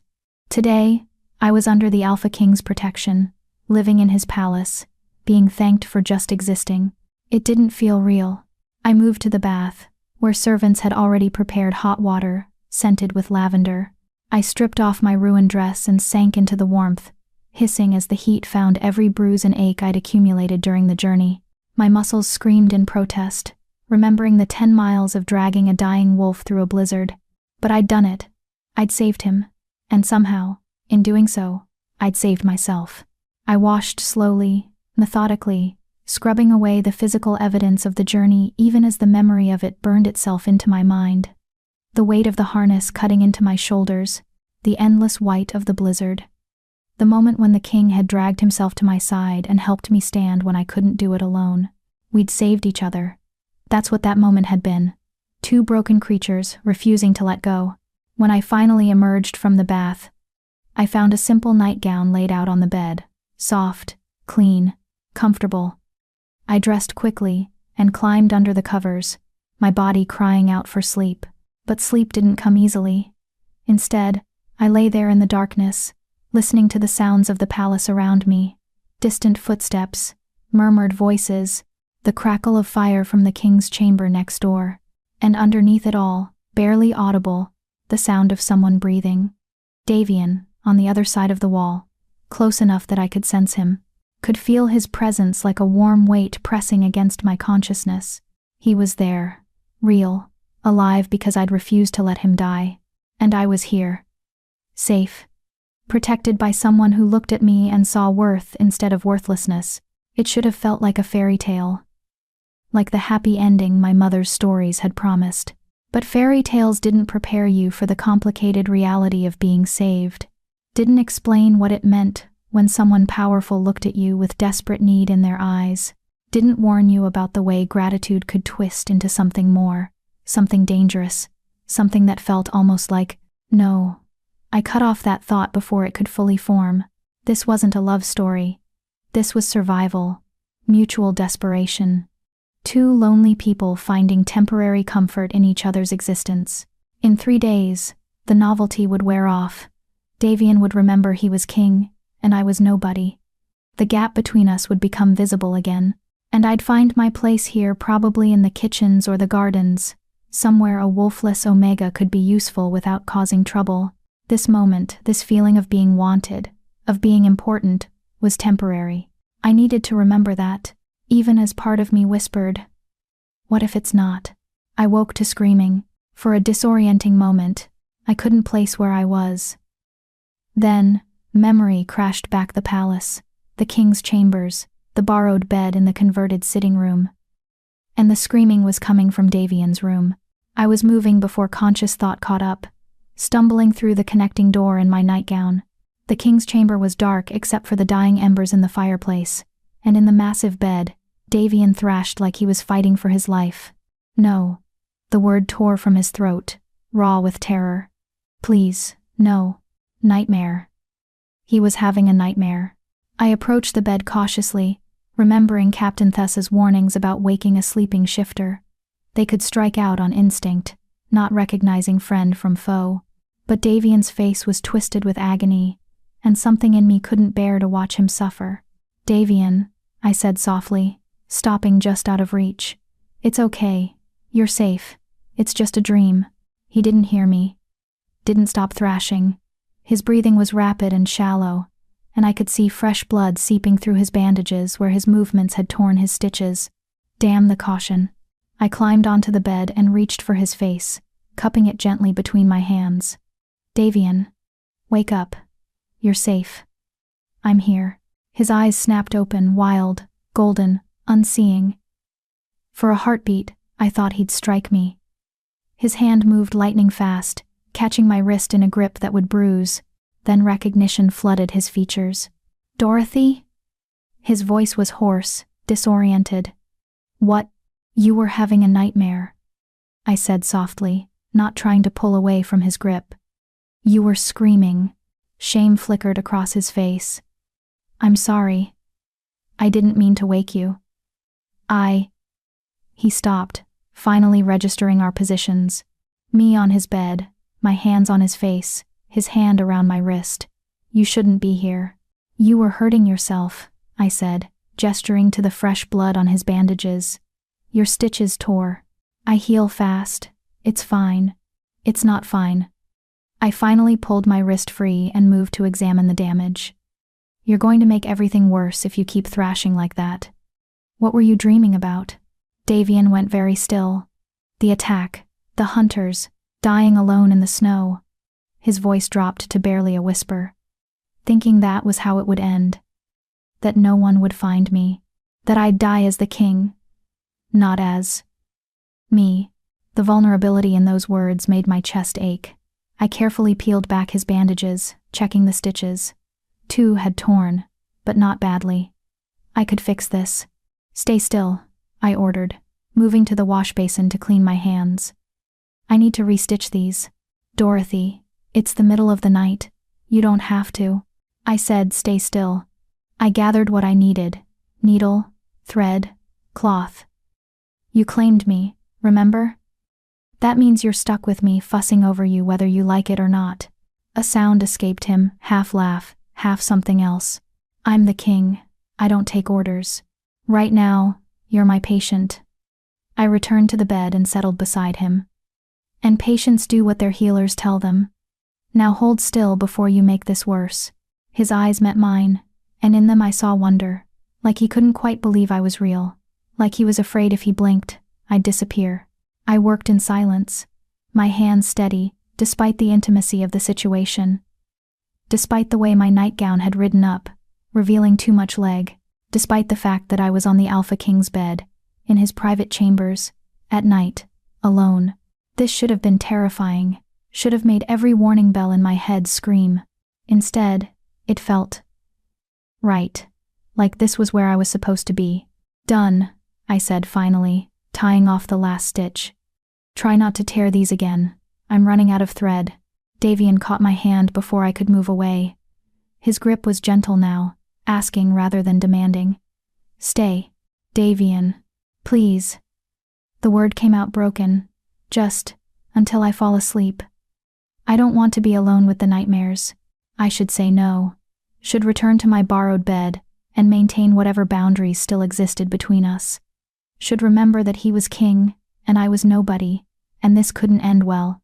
But his hand was warm around mine, and his eyes held that same desperate loneliness I saw in my own reflection every morning, and I was so tired of being the person who did what she should instead of what she wanted. Okay, I whispered. Until you fall asleep. I settled beside him, careful not to jar his injuries. Davian's hand stayed in mine, his thumb tracing absent patterns across my knuckles. Neither of us spoke. We just lay there in the darkness. Two broken people finding comfort in not being alone. His breathing gradually evened out. His grip on my hand relaxed. And finally, he slept peaceful this time, without the nightmares. I should leave. Should go back to my room now that he'd fallen asleep. Instead, I stayed. My eyes drifted closed, and in the warmth of the king's chambers, with his hand still holding mine, I fell asleep, feeling something I'd never felt before. Safe. Wanted. Home. Chapter 6. The Truth Between Us.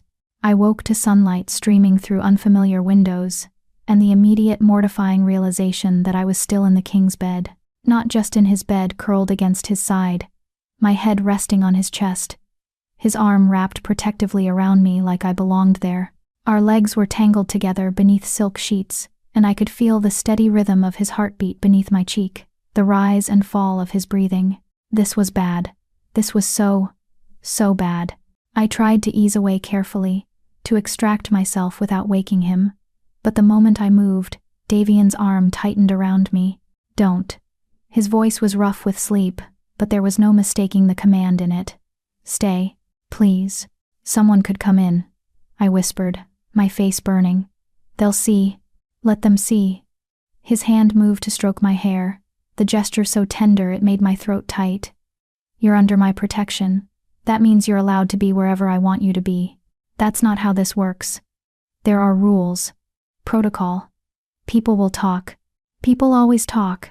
Davian's chest rumbled with the words. Let me worry about that. Right now. Just stay. A few more minutes.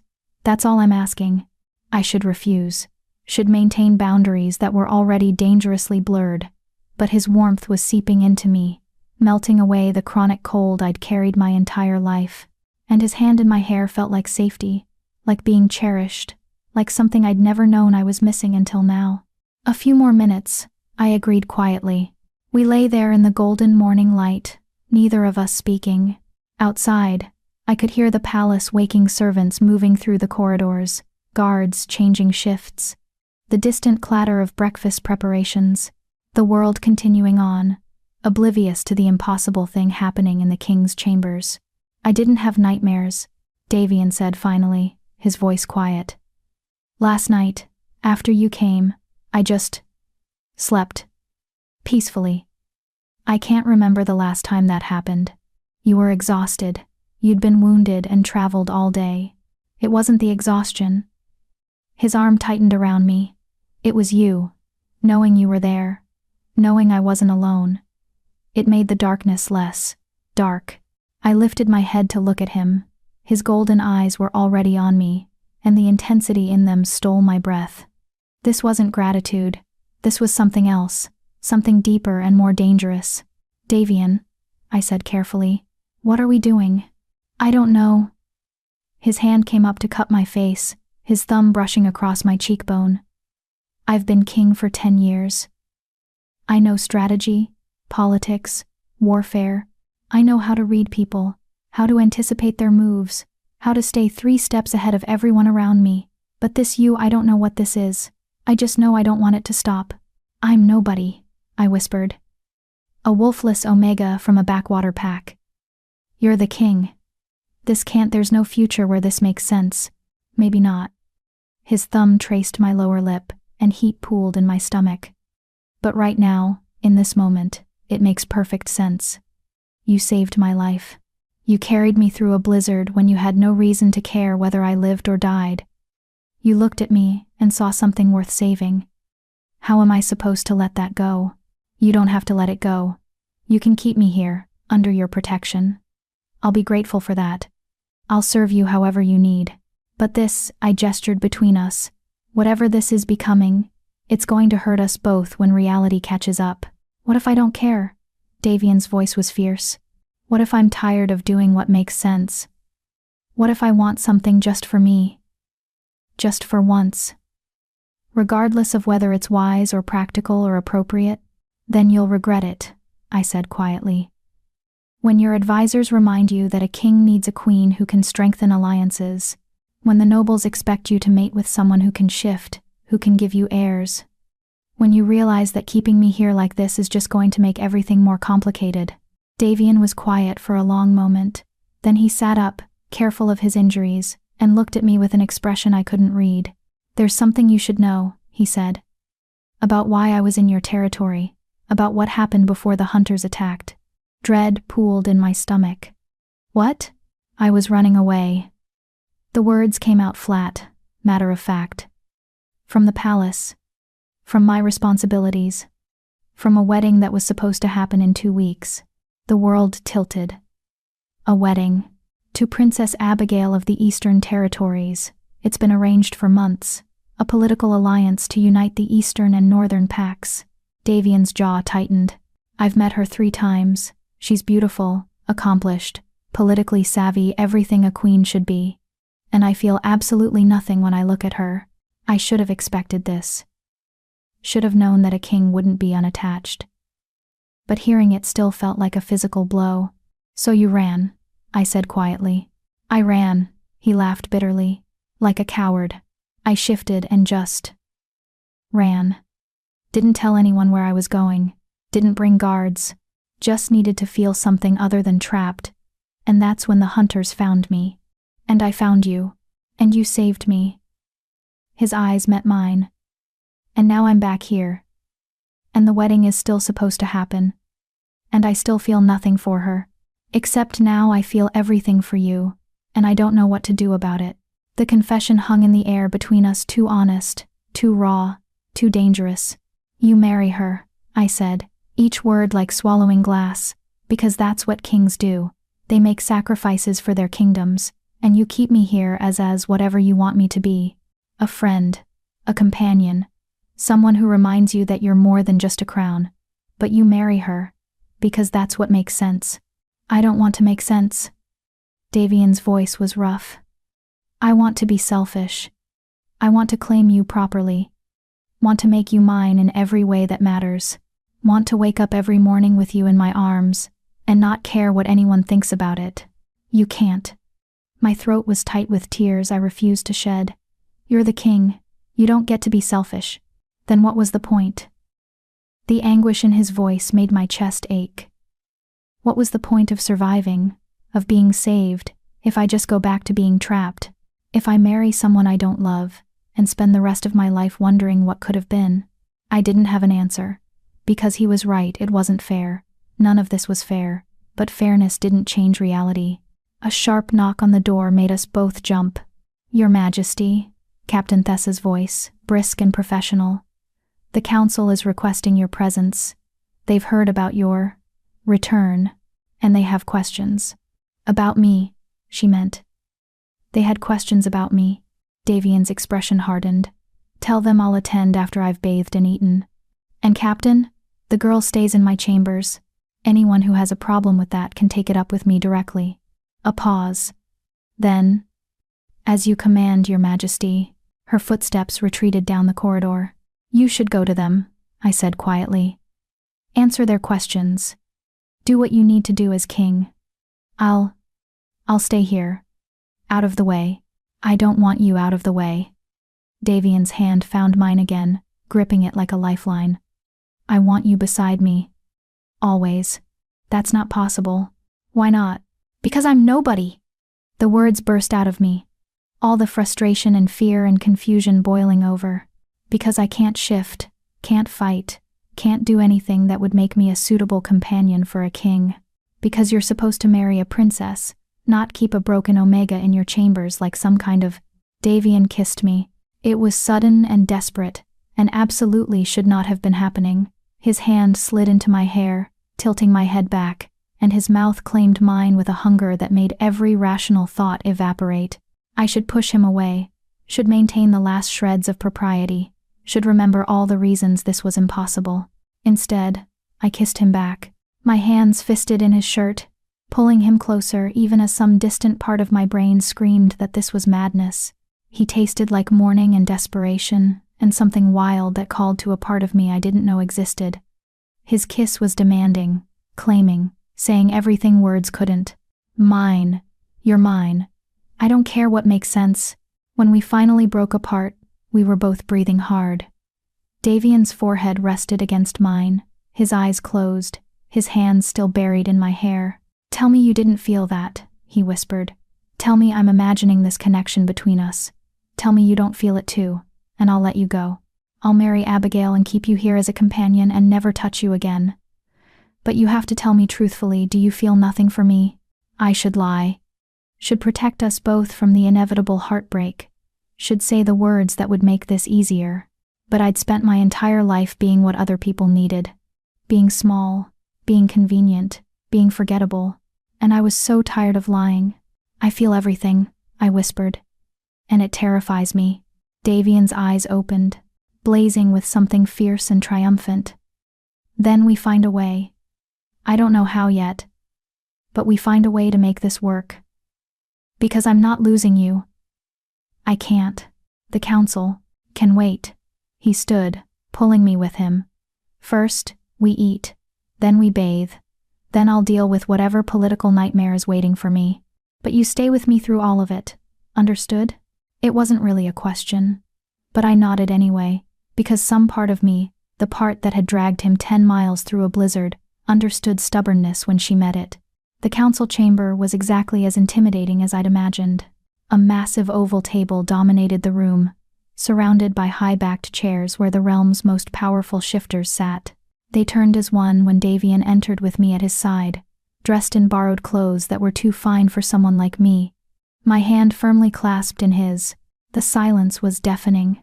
"Your Majesty." An elderly man at the head of the table stood, his silver hair and formal bearing marking him as someone important. "We're relieved to see you alive. When you disappeared, I needed to clear my head." Davian interrupted smoothly, his tone allowing no argument. "I went for a run. I was attacked by hunters. This woman, Dorothy Thorne, saved my life at great personal risk. She carried me 10 miles through a blizzard and treated my wounds when anyone else would have left me to die. She is under my direct protection now, and I expect all of you to treat her with the respect that deserves." The council members exchanged glances. I could feel their assessment, their judgment, their barely concealed disdain. An Omega, a wolfless one, at that, sitting at the king's side like she belonged there. "Of course, Your Majesty," the silver-haired man said carefully. "We're grateful to Miss Thorne for her action service. However, there are matters we must discuss. Regarding your upcoming nuptials, cancel them." The room went absolutely still. "Your Majesty?" The silver-haired man's face had gone pale. "Surely you don't mean—" "I mean exactly what I said." Davian's voice was hard as iron. "Send word to Princess Abigail. Apologize for the inconvenience. Offer whatever political concessions necessary to maintain the alliance. But the wedding is cancelled." "You can't simply cancel a royal wedding." A woman across the table stood, her face flushed with anger. "We've spent months negotiating this alliance. The treaties are signed. The invitations have been sent. You cannot simply—" "I'm the king," Davian said quietly. "I can do whatever I want. Not when it comes to destabilizing the realm." The woman's voice rose. "This wedding isn't just about you. It's about uniting territories, strengthening our borders, ensuring peace. Your personal feelings are irrelevant." "My personal feelings," Davian said, his voice dropping to something dangerous, "are that I will not marry someone I don't love, and I will not sentence myself to a lifetime of misery just to make your political maneuvers easier." "So you'd throw away peace for what? An Omega?" The woman's eyes flicked to me with undisguised contempt. "One who can't even shift? Who has nothing to offer but—" "Finish that sentence," Davian said softly. "And you'll find yourself removed from this council. Permanently." The woman's mouth snapped shut, but her eyes still blazed with fury. The silver-haired man held up his hands. "Your Majesty, please, we understand you're grateful to Miss Thorne. We all are. But gratitude is not a foundation for kingdom policy. If you cancel this wedding, the Eastern Territories may see it as an insult. They might. Then I'll deal with the consequences," Davian said firmly. "But I will not marry Abigail. That's final." "And what will you do instead?" Another council member spoke up, a younger man with cold, calculating eyes. "Surely you don't intend to—" His gaze flicked to me, and disgust flickered across his face. You can't seriously be considering making her. Careful, Davian warned. The young man pressed on anyway. She can't shift, Your Majesty. She can't bear children. She has no political connections, no skills that would benefit the realm. What exactly do you think she can offer as everything? Davian's hand tightened around mine. She offers everything that matters. Loyalty. Courage. The ability to see me as more than a crown. And that's worth more than all your political alliances combined. The council erupted into chaos. Voices overlapped, arguing, protesting, some begging Davian to reconsider. I sat frozen in my chair, drowning in their words, in their contempt, in the crushing weight of being utterly out of my depth. They were right. I had nothing to offer. I was nothing, a wolfless omega who'd gotten lucky saving the king's life. What was Davian thinking? Defending me like this? Throwing away a political alliance for someone as worthless as me? Enough. Davian's voice cut through the chaos like a blade. Power radiated from him, not just authority, but something primal. Alpha dominance that made every wolf in the room fall silent instinctively. I understand your concerns, he said, his tone calm but unyielding. And I appreciate that you have the realm's best interests at heart. But my decision is made. The wedding to Princess Abigail is cancelled. I will send formal notification and offer appropriate concessions. And Dorothy Thorne remains under my protection. Those are not up for debate, Your Majesty. However, Davian continued, I will make you a promise. I will not make any permanent decisions regarding Miss Thorne until sufficient time has passed. I will consider the realm's needs. I will be thoughtful about the future. But I will not marry someone I don't love. And I will not cast out the woman who saved my life. That's the best compromise you're getting. The council members exchanged glances. It wasn't what they wanted, but it was something. A concession that suggested Davian was willing to be reasonable, even if he was being stubborn. The silver-haired man sighed. Very well, Your Majesty, we will adapt. But please, consider carefully. The realm needs stability, needs heirs, needs heirs. I know what it needs, Davian said quietly. Give me time to figure out how to provide it. The meeting continued for another hour, discussions about the hunters who'd attacked Davian, about border security, about trade agreements, and territorial disputes. I sat silently through all of it, hyper-aware of every contemptuous glance, every whispered comment, every reminder that I didn't belong here. When it finally ended, Davian led me back to his chambers in silence. The moment the door closed behind us, he pulled me into his arms, burying his face in my hair. I'm sorry, he whispered. I should have prepared you for that. Should have warned you how they'd react. They're right, I said, my voice muffled against his chest. I don't have anything to offer. I'm nobody. Stop saying that. Davian pulled back, his hands framing my face. You're not nobody. You're the woman who saved my life, who carried me through a blizzard, who looks at me and sees me, not the crown. That's everything, Dorothy. Everything. It's not enough for a king. Then maybe I don't want to be king. The words hung between us, impossible, reckless, terrifying. You don't mean that, I whispered. Don't I? His eyes blazed. I've been king for 10 years. 10 years of sacrifice and duty and putting everyone else's needs before my own. When do I get to be selfish? When do I get to choose what I want? Not when choosing what you want could destabilize the realm. Not when it means throwing away political alliances. Not when… Then what was the point? Davian's voice broke. What was the point of you saving me if I just go back to being trapped? If I spend the rest of my life wishing I'd died in that snow, because at least then I wouldn't know what I was missing? Tears burned in my eyes. I saved you because you deserved to live. Not because I expected anything in return. Not because I thought we'd… I couldn't finish the sentence. Couldn't name this thing growing between us. Too fragile and impossible to survive reality. I know, Davian whispered. I know you didn't expect this. Neither did I. But it's here now, and I don't know how to let it go.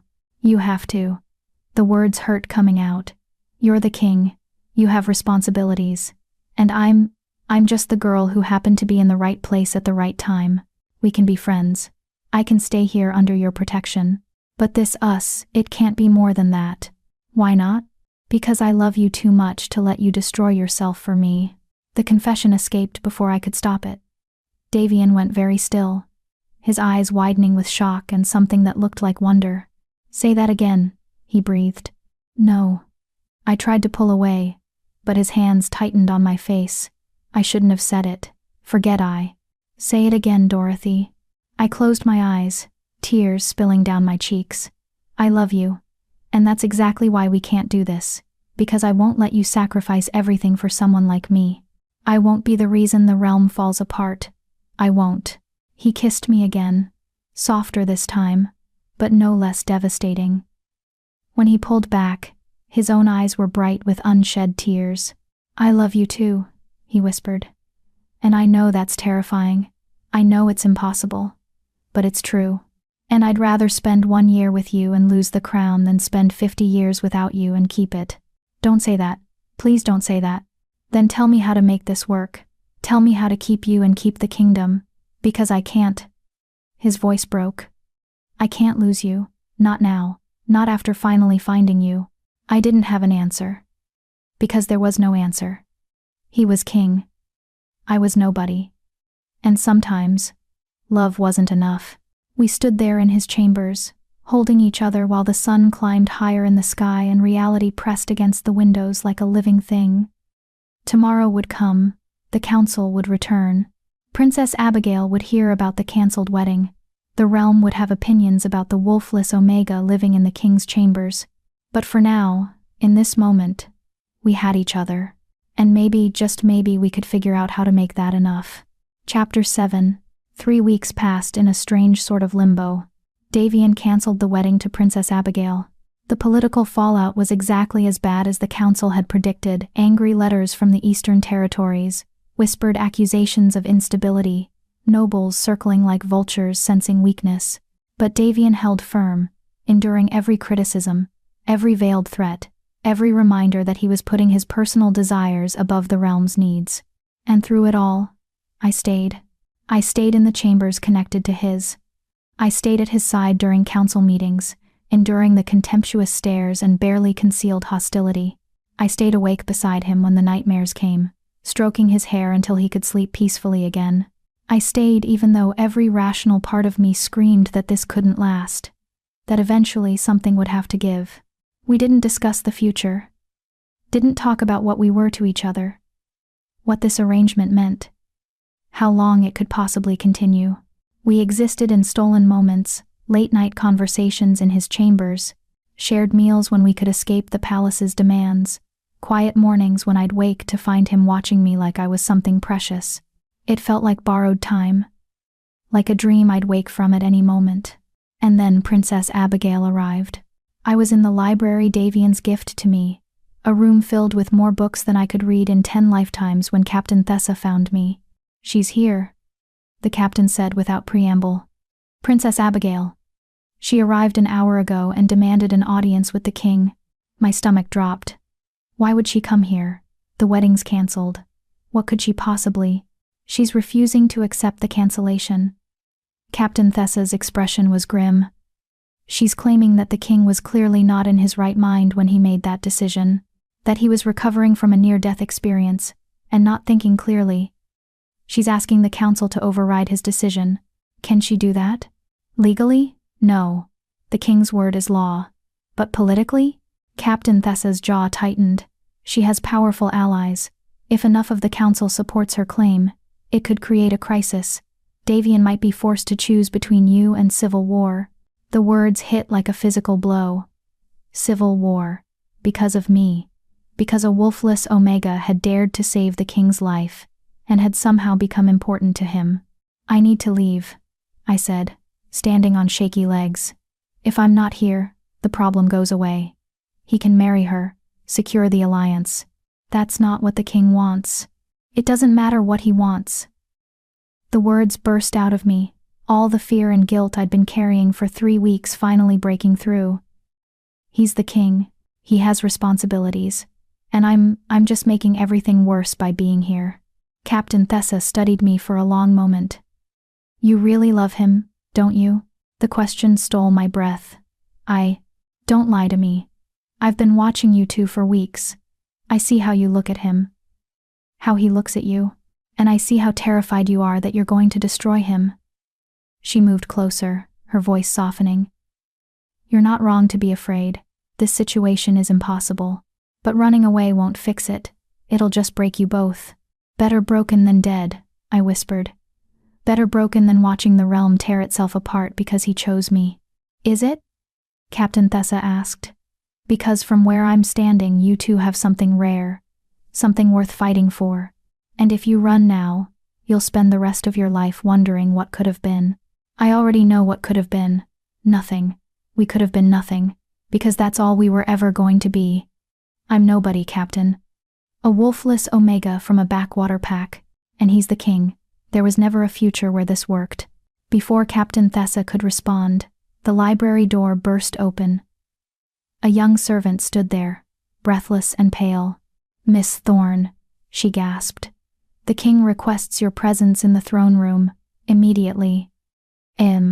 Dread coiled in my stomach. "Why?"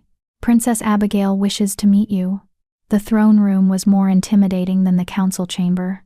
Massive marble columns supported a vaulted ceiling, painted with scenes of wolf battles and conquests. The throne itself, carved from a single piece of black stone, sat on a raised dais at the far end, and filling the space between were nobles, council members, guards, and what looked like half the palace staff, all gathered to witness whatever was about to happen. Davian sat on his throne, his posture rigid with tension. He was dressed formally black and silver that emphasized his authority, his power, the vast distance between him and everyone else in the room. His eyes found mine the moment I entered, and I saw apology there. And fear. He didn't want this, but he couldn't stop it. Standing before the throne, radiant in a gown that probably cost more than my entire village, was Princess Abigail. She was beautiful, devastatingly so. Golden hair that caught the light like spun honey, perfect features that belonged on a painting, a figure that would make any wolf howl with appreciation. And most importantly, I could see it in the way power radiated from her. She could shift, could give Davian airs, could be everything a queen was supposed to be, everything I wasn't. "Ah," she said as I approached, her voice melodious and cultured. "The little omega. How quaint." The condescension in her tone made every person in the room flinch. But I kept my head high, kept walking until I stood beside Davian's throne where I'd stood for 3 weeks, where I'd somehow come to feel like I belonged despite all evidence to the contrary. "Princess Abigail," Davian said, his voice carefully neutral. "This is Dorothy Thorne. She saved my life." "So I've heard." Abigail's eyes swept over me, cataloging every flaw, every inadequacy. "How very fortunate for you, Your Majesty. Though, I must say, the rumors undersold how simple she is. I'd expected someone more impressive, given the circumstances." Simple. The word was chosen carefully, not quite an insult, but close enough to sting. "Miss Thorne showed extraordinary courage," Davian said, his tone hardening.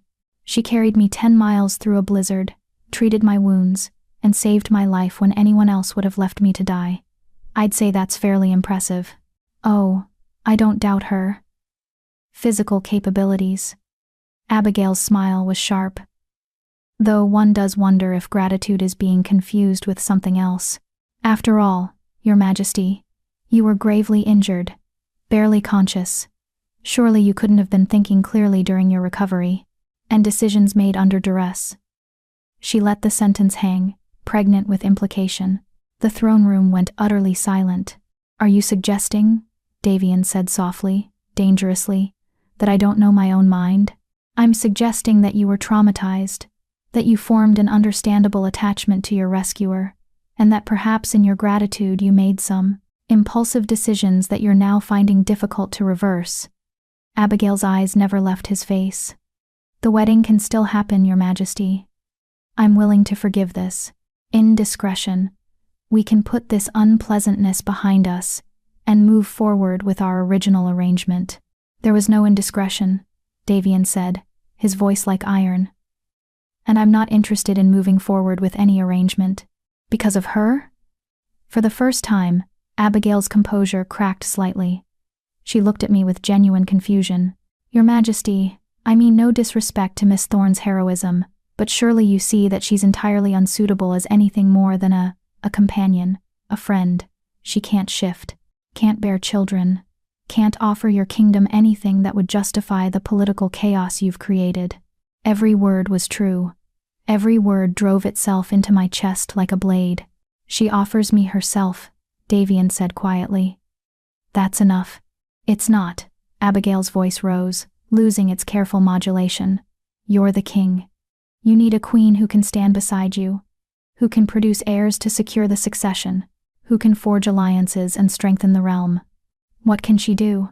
Read books? Tell stories? Keep you company at night? The implication hung in the air, ugly and inescapable. Careful, princess, Davian warned. But Abigail was past caution now. She turned to me directly, her beautiful face twisted with something like desperation. You must see this is impossible, that you're ruining him, that every day you stay here, you're making him weaker in the eyes of his people. The nobles whisper that he's been bewitched. The council questions his judgment. The Eastern territories talk of war, all because of you. The words landed like physical blows. Because they were true, all of it was true. I'm right, aren't I? Abigail's voice softened, became almost kind. You love him. I can see it in your eyes, and if you truly love him, you'll do what's best for him. You'll leave. You'll let him marry me and secure his kingdom, and be the king he's meant to be. Because continuing this fantasy is only going to destroy him. The throne room was so quiet I could hear my own heartbeat, could feel hundreds of eyes on me, waiting to see what the wolfless Omega would do when faced with truth. I looked at Davian, at his golden eyes, fierce and desperate, and silently begging me not to believe her. At his hands, white-knuckled on the throne's armrests, fighting not to reach for me. At the man who'd claimed me, protected me, loved me despite every rational reason not to. And I knew what I had to do. You're right, I said quietly. Davian's face went white. Dorothy. You're right, I said again, louder this time. To Abigail, to the council, to everyone watching this impossible situation finally reach its inevitable conclusion. I am ruining him. Every day I stay here, I make things worse. And my voice cracked, but I forced the words out. I can't do that to him. I can't watch him destroy himself for me. No. Davian stood, his authority forgotten. Dorothy, don't. I'll leave, I continued, speaking over him because if I stopped, if I let him argue, I'd never find the strength to do this. Tonight, I'll go back to Thornridge, or somewhere else. Somewhere far enough that no one will associate me with you anymore. The scandal will die down. You can marry Princess Abigail. You can be the king your people need. I don't want to be the king they need. Davian's voice broke with anguish. I want to be with you. Sometimes we don't get what we want. Tears streamed down my face, but I kept my voice steady. Sometimes we have to do what's right instead, and it was never right. It was just borrowed time. A beautiful dream that was always going to end. I turned to Abigail, who was watching with satisfaction barely concealed. You win, princess.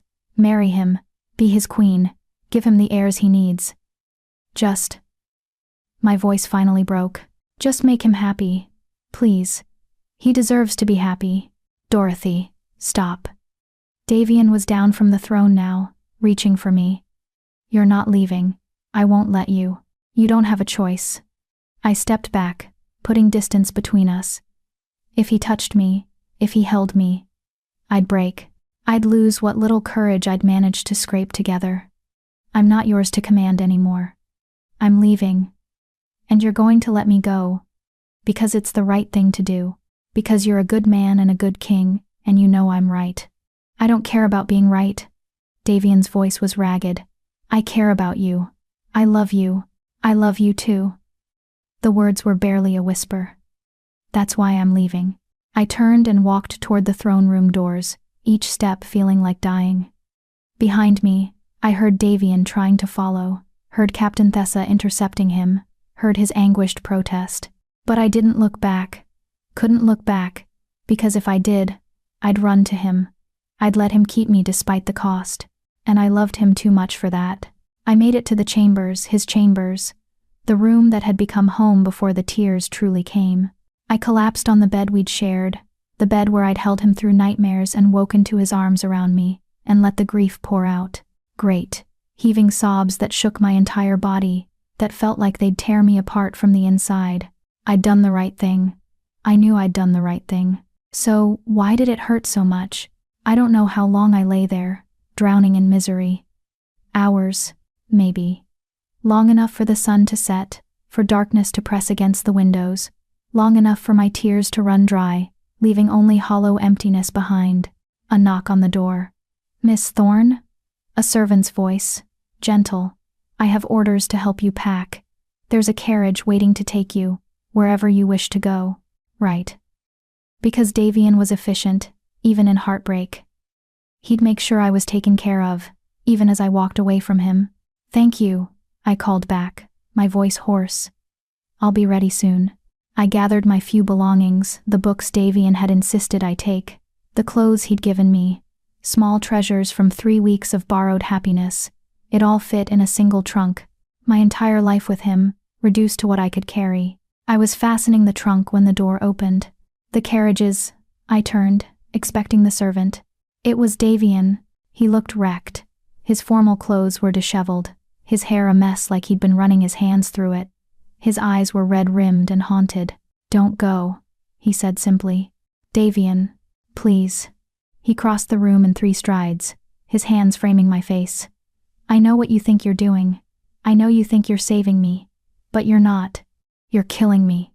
Dorothy, please. You have to let me go." Fresh tears spilled down my cheeks. "You have to marry Abigail. You have to—" "I can't." His voice broke. "I can't marry her. I can't wake up every day knowing you're somewhere out there, alone, thinking you weren't worth fighting for. I can't." He pulled me against him, his whole body shaking. "I love you. I love you, and I don't know how to let you go. You have to," I whispered into his chest. "For both of us. Because if I stay, you'll lose your kingdom. And if you lose your kingdom because of me, I'll never forgive myself. Then we'll lose it together." His arms tightened around me. "We'll leave. Tonight. We'll run. And we'll keep running. And we'll find somewhere no one knows us. Somewhere we can just be."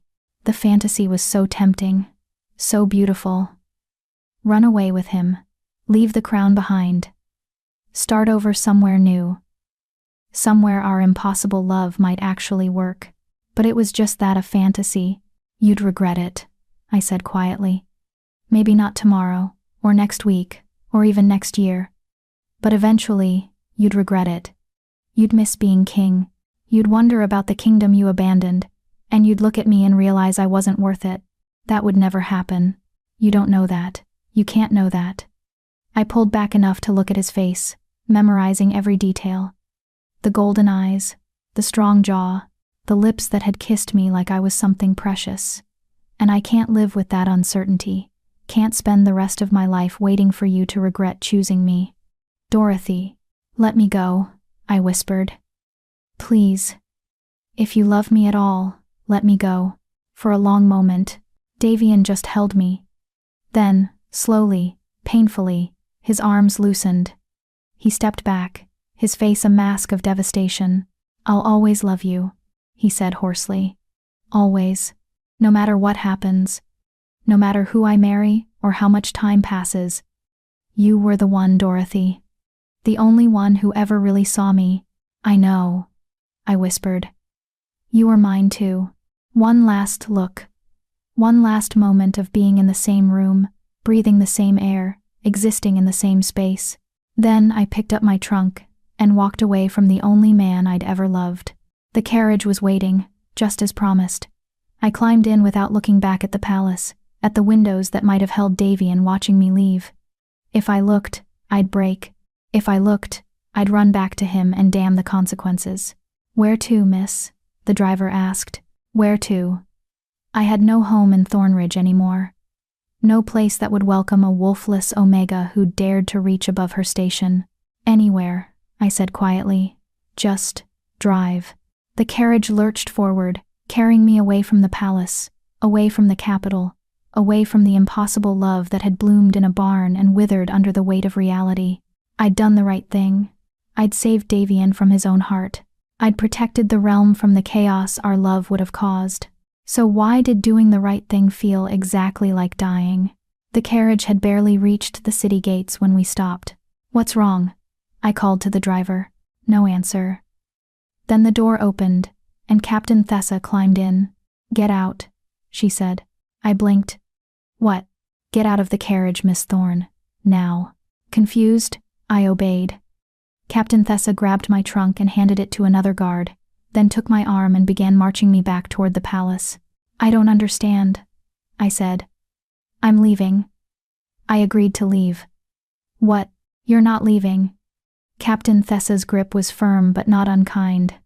"Because approximately 3 minutes after you walked out, the king collapsed. Just fell to his knees in the middle of his chambers and started shifting uncontrollably, between human and wolf, over and over, like he couldn't control it. Horror flooded through me. Is he? The healers are with him now. They say it's a reaction to extreme emotional trauma. That his wolf is fighting him because you left. That if the shifting doesn't stop soon, it could kill him." The world tilted. No, that's not. I was trying to save him. You were trying to save him from scandal, from political complications, from having to choose between love and duty. Captain Thessa stopped, forcing me to look at her. "But you forgot something important, Miss Thorne. He already made his choice. 3 weeks ago, when he claimed you, when he cancelled his wedding, when he told his entire council that you were worth more than political alliances.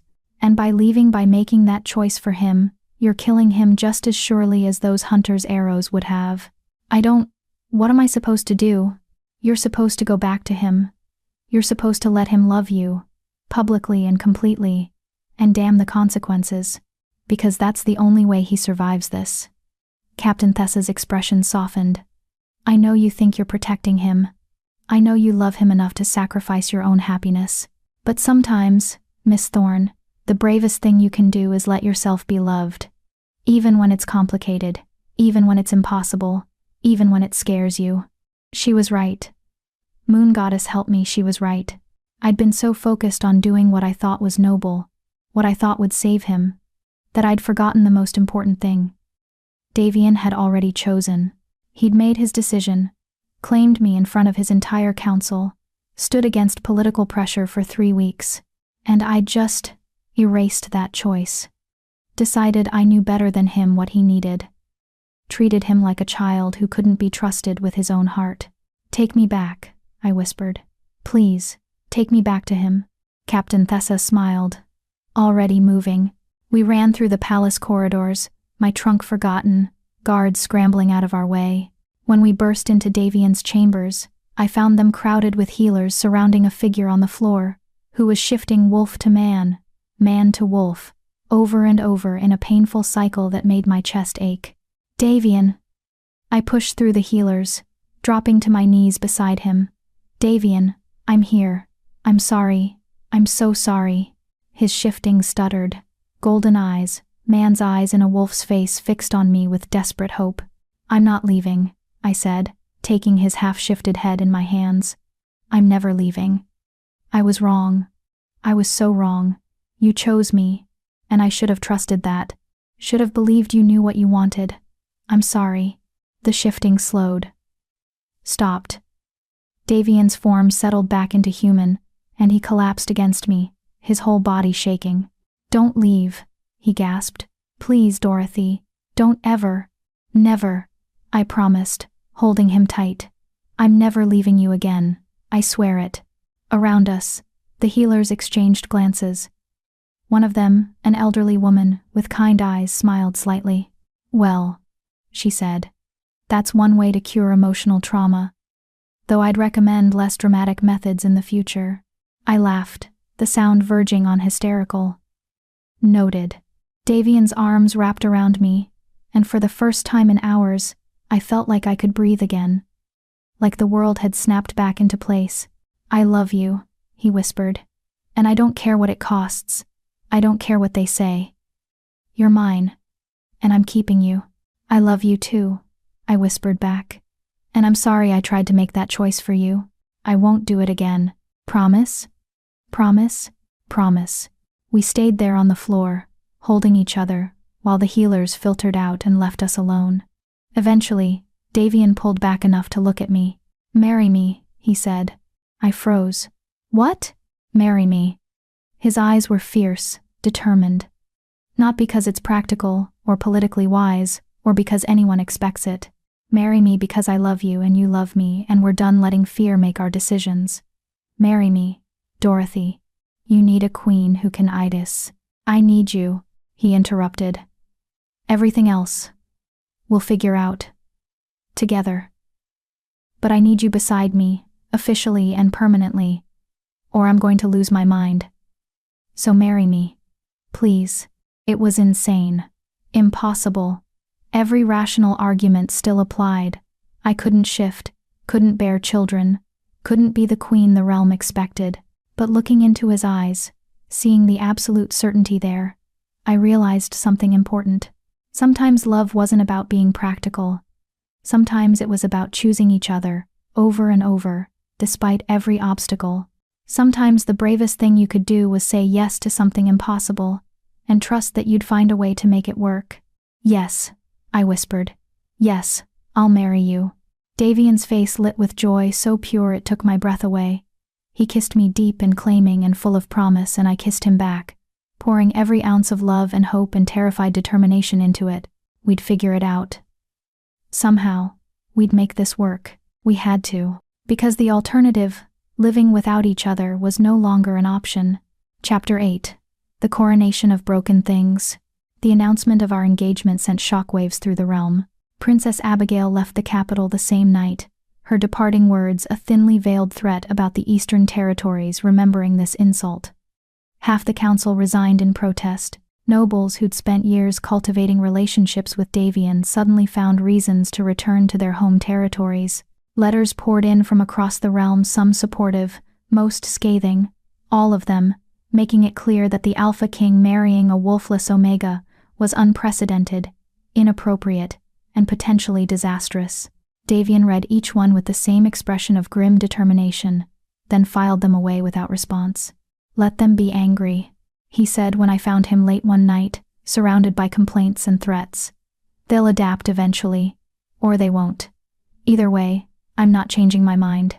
"Davian." I moved behind his chair, my hands settling on his shoulders. "Maybe we should reconsider. Not cancel the engagement," I added quickly when his muscles tensed beneath my touch. "Just delay it. Give people time to adjust. Give the realm time to—" "No." His hand came up to cover mine. "Every day we wait is another day they think they can change my mind. Another day you're living in uncertainty, wondering if I'm going to wake up and realize this was a mistake. I won't do that to you. I trust you," I said quietly. "Then trust me about this." He pulled me around to face him, his eyes intense. "In 2 weeks, you're going to stand beside me in front of the entire realm. You're going to become my queen, and anyone who has a problem with that can take it up with me directly.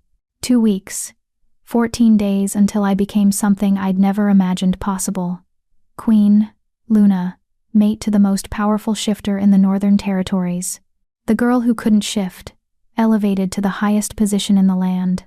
It should have felt like a triumph. Instead, it felt like standing on the edge of a precipice, waiting to fall. The wedding preparations were a nightmare dressed in silk and flowers. Seamstresses arrived to measure me for a gown, their faces carefully neutral as they worked around my non-shifter body.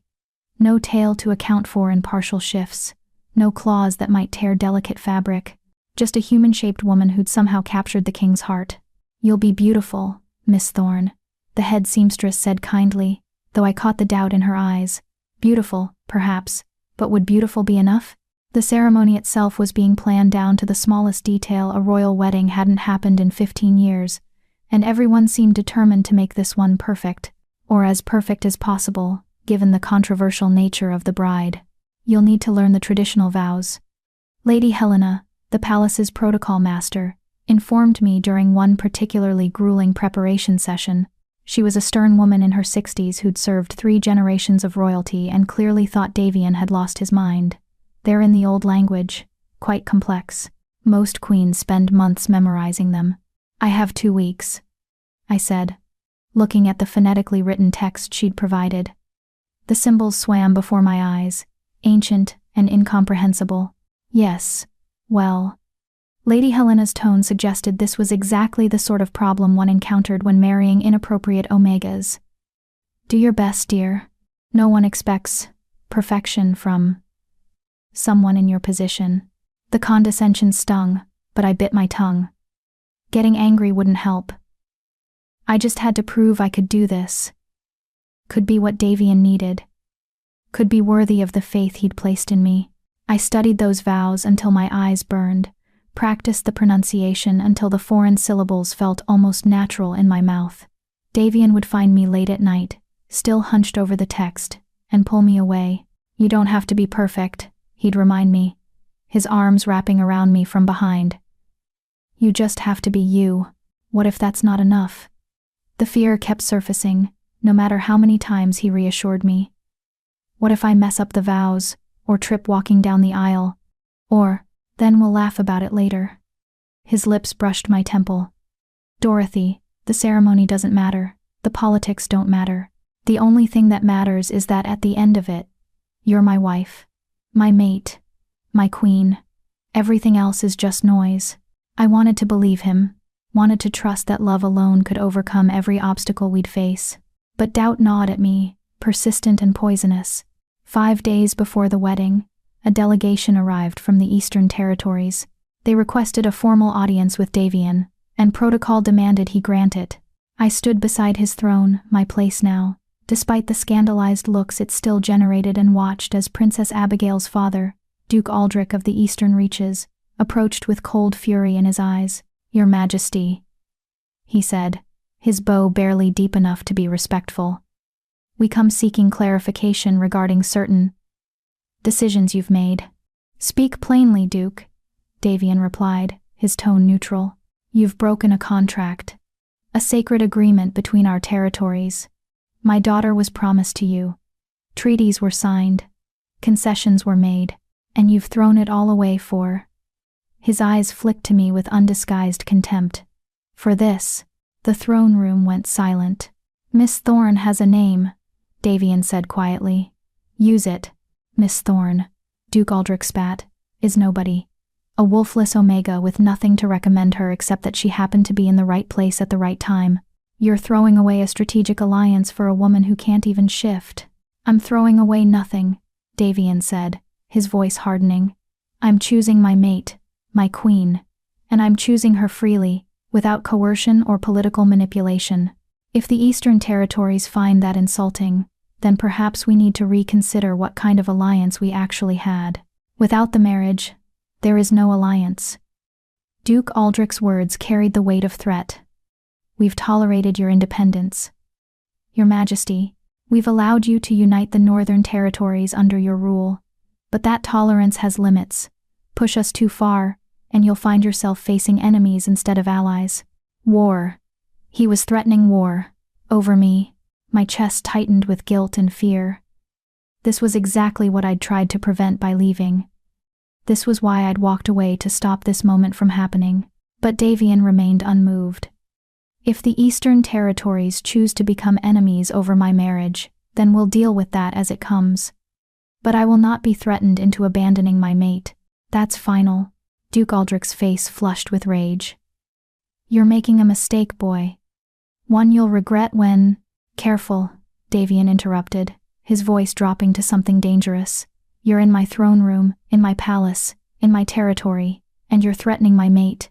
That's a very good way to find yourself removed. Permanently.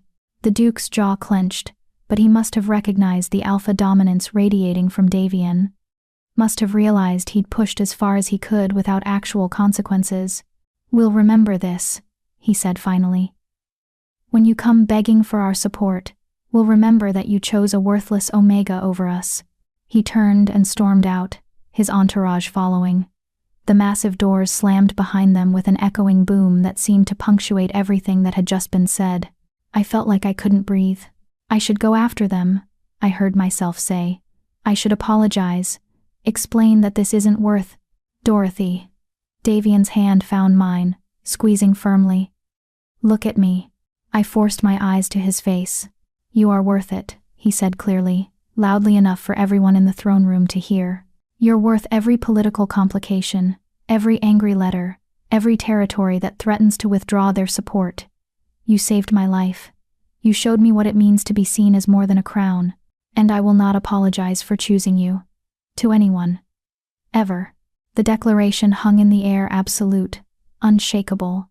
Around us, the courtiers whispered, some with approval, most with doubt. But Davian didn't seem to care. His eyes stayed fixed on mine, asking the question he'd asked so many times before. "Do you trust me?" "I did. Moon Goddess help me, I did." "Okay," I whispered. "Okay." The night before our wedding, I couldn't sleep. I lay in the chambers I'd come to think of as mine, still connected to Davian's, still close enough that I could hear him breathing, and stared at the ceiling. Tomorrow, everything would change. Tomorrow, I'd stand before the entire realm and vow myself to the Alpha King. Tomorrow, I'd become queen. Tomorrow, I'd either prove that love could overcome impossible odds, or I'd become the greatest mistake in the kingdom's history. A soft knock on the connecting door. "Dorothy? Are you awake?" "Yes," I called back. Davian entered, dressed in loose sleep pants, his hair tousled. He looked younger like this, more vulnerable, less like a king and more like the wolf I'd found dying in the snow. "Can't sleep either?" he asked, settling beside me on the bed. "Too many thoughts." I shifted to rest my head on his shoulder. "What if I mess up the vows tomorrow? What if I trip on my dress? What if the moon falls from the sky?" Davian interrupted gently. "What if wolves suddenly start flying? What if the entire realm decides to learn interpretive dance?" Despite myself, I laughed. "Those things are ridiculous." "Exactly. So is worrying about tomorrow. Whatever happens, happens. We'll figure it out together." His arm wrapped around me, pulling me closer. "I need to tell you something." The seriousness in his tone made my stomach clench. "What?" "I've been king for 10 years. In that time, I've made thousands of decisions, some good, some bad, all of them necessary. But choosing you, claiming you, loving you, making you my mate, that's the first decision I've made that felt right. Not strategic, not practical, just right. Like the universe finally clicked into place." His hand found mine, threading our fingers together. "Tomorrow, when you stand beside me, people are going to judge you. They're going to whisper that you're not good enough, that you don't belong, that I've made a terrible mistake. And I need you to know none of that matters. None of their opinions change what I know to be true. Which is," I whispered, "that you're the bravest person I've ever met. That you carried a dying wolf 10 miles through a blizzard when any reasonable person would have left him. That you looked at a king and saw a man worth saving. That you love me not despite my crown, but despite every reason you had to walk away." His voice roughened with emotion. "You're everything, Dorothy. And tomorrow I get to spend the rest of my life proving that to you." Tears blurred my vision. "I'm terrified." "Good. So am I." He pressed a kiss to my hair. "But we're terrified together. That's what makes it bearable." We lay there in the darkness, holding each other, stealing these last few hours before everything changed, and slowly, the fear receded. Not gone, but manageable. Because he was right, we were in this together. Whatever tomorrow brought, we'd face it side by side. The wedding ceremony was held at dawn, as tradition demanded. I dressed in a gown of white silk and silver thread, delicate as moonlight, beautiful in a way that made me feel like an imposter. My hair had been braided with tiny crystals that caught the light. My face had been painted with cosmetics that somehow made me look less like myself, and more like what people expected a queen to be. "You're stunning," Captain Thessa said, appearing in the doorway. She'd been assigned as my escort, a gesture of respect and protection. Ready? No, I admitted. But I'm doing it anyway. She smiled. That's all anyone can ask. The processional route took me through the palace and out into the courtyard, where hundreds, no, thousands of people had gathered. Citizens from across the realm, nobles in their finest clothes, guards standing at attention, all of them there to witness the controversial marriage that had divided the kingdom. I walked down an aisle of white roses and silver banners, my hands trembling, my heart hammering against my ribs. The crowd's whispers followed me like a physical weight. That's her? She's so ordinary. Can't even shift, I heard. The king's lost his mind. But then I saw him. Davian stood at the end of the aisle, dressed in ceremonial black and silver that emphasized his authority and power. But his eyes held only love, only certainty, only the absolute conviction that I belonged beside him. And suddenly, the whispers didn't matter. I reached him, and he took my hands, his grip warm and steady. "Hi," he whispered. "Hi," I whispered back. The officiant, an elderly man who'd served the crown for 40 years, began the ceremony. The traditional words flowed over me, ancient and beautiful and heavy with meaning. Then came the vows, the complex phrases in the old language that I'd studied until they'd invaded my dreams. I spoke them carefully, my voice shaking but clear. Each word was a promise. Each phrase was a commitment. When I finished, I saw surprise flicker across several faces in the crowd. I'd pronounced them correctly. Hadn't stumbled. Hadn't embarrassed him. Then it was Davian's turn. He spoke the vows with absolute confidence, his eyes never leaving mine. And at the end, he added something not in the script. "And I vow to protect you, to choose you, to love you beyond reason and despite every obstacle, for as long as I draw breath. You saved my life, Dorothy Thorne. Now let me spend mine making sure you never regret it." The crowd went utterly silent. Then the officiant cleared his throat. "By the power invested in me by the moon goddess herself, I declare you bonded, mates, king and queen of the Northern Territories." Davian kissed me deep and claiming and full of promise, and the crowd erupted. Not all cheering. I heard protests mixed with the applause, heard angry voices and skeptical murmurs. But I also heard hope. Heard people who'd been inspired by our impossible love. Heard those who saw us as proof that worth wasn't determined by birth or ability to shift. We were a symbol now, for better or worse. "Ready to face them?" Davian murmured against my lips. "Together," I whispered back. We turned to face the crowd, king and queen, alpha and omega, two broken people who'd somehow found each other and refused to let go. It wouldn't be easy. The Eastern Territories might actually declare war. The nobles might continue their resistance.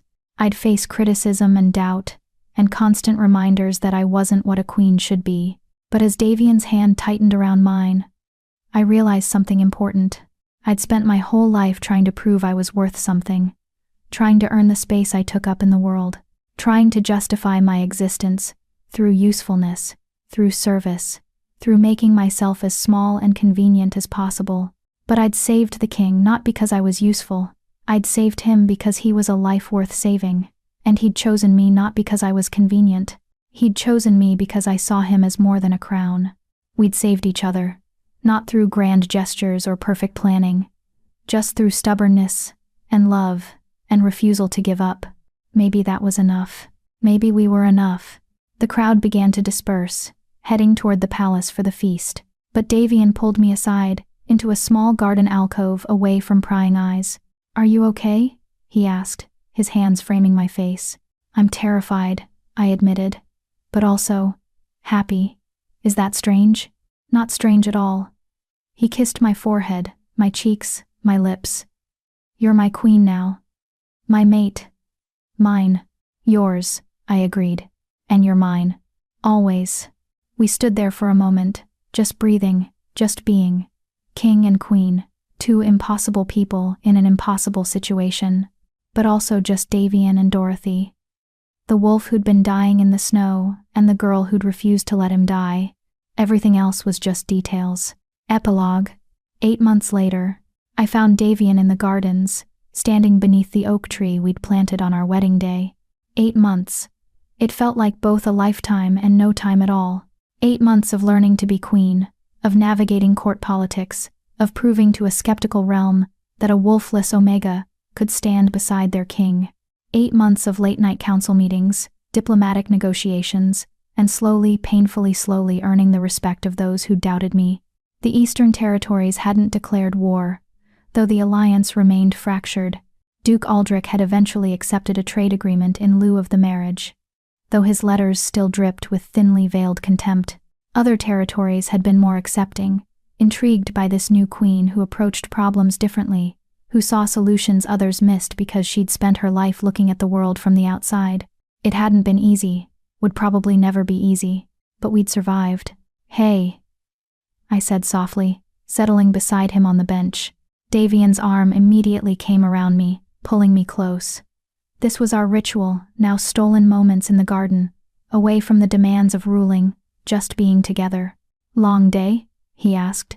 "Lady Thornwick spent 3 hours arguing that we need to revise the Omega protection laws because they're encouraging laziness." I rolled my eyes. I may have suggested she spend a week living as an Omega before making that judgment. She didn't appreciate it. Davian's chest rumbled with laughter. "I heard about that. Apparently you were quite direct. I'm done being diplomatic with people who think being weak is the same as being lazy." My voice hardened. "If I'm going to be queen, I'm going to actually do something with the position. Change things. Make life better for Omegas who don't have a king to protect them." "I know." He kissed my temple. "You're magnificent when you're angry." "I'm serious, Davian. There are Omega children being sold to clear family debts, Omega adults being used and discarded. The laws need to change, then we'll change them." His certainty never wavered. "Draft the proposal. I'll support it. The council will complain, but they'll adapt. They always do." I leaned into him, breathing in his familiar scent. Pine and winter, and something uniquely him.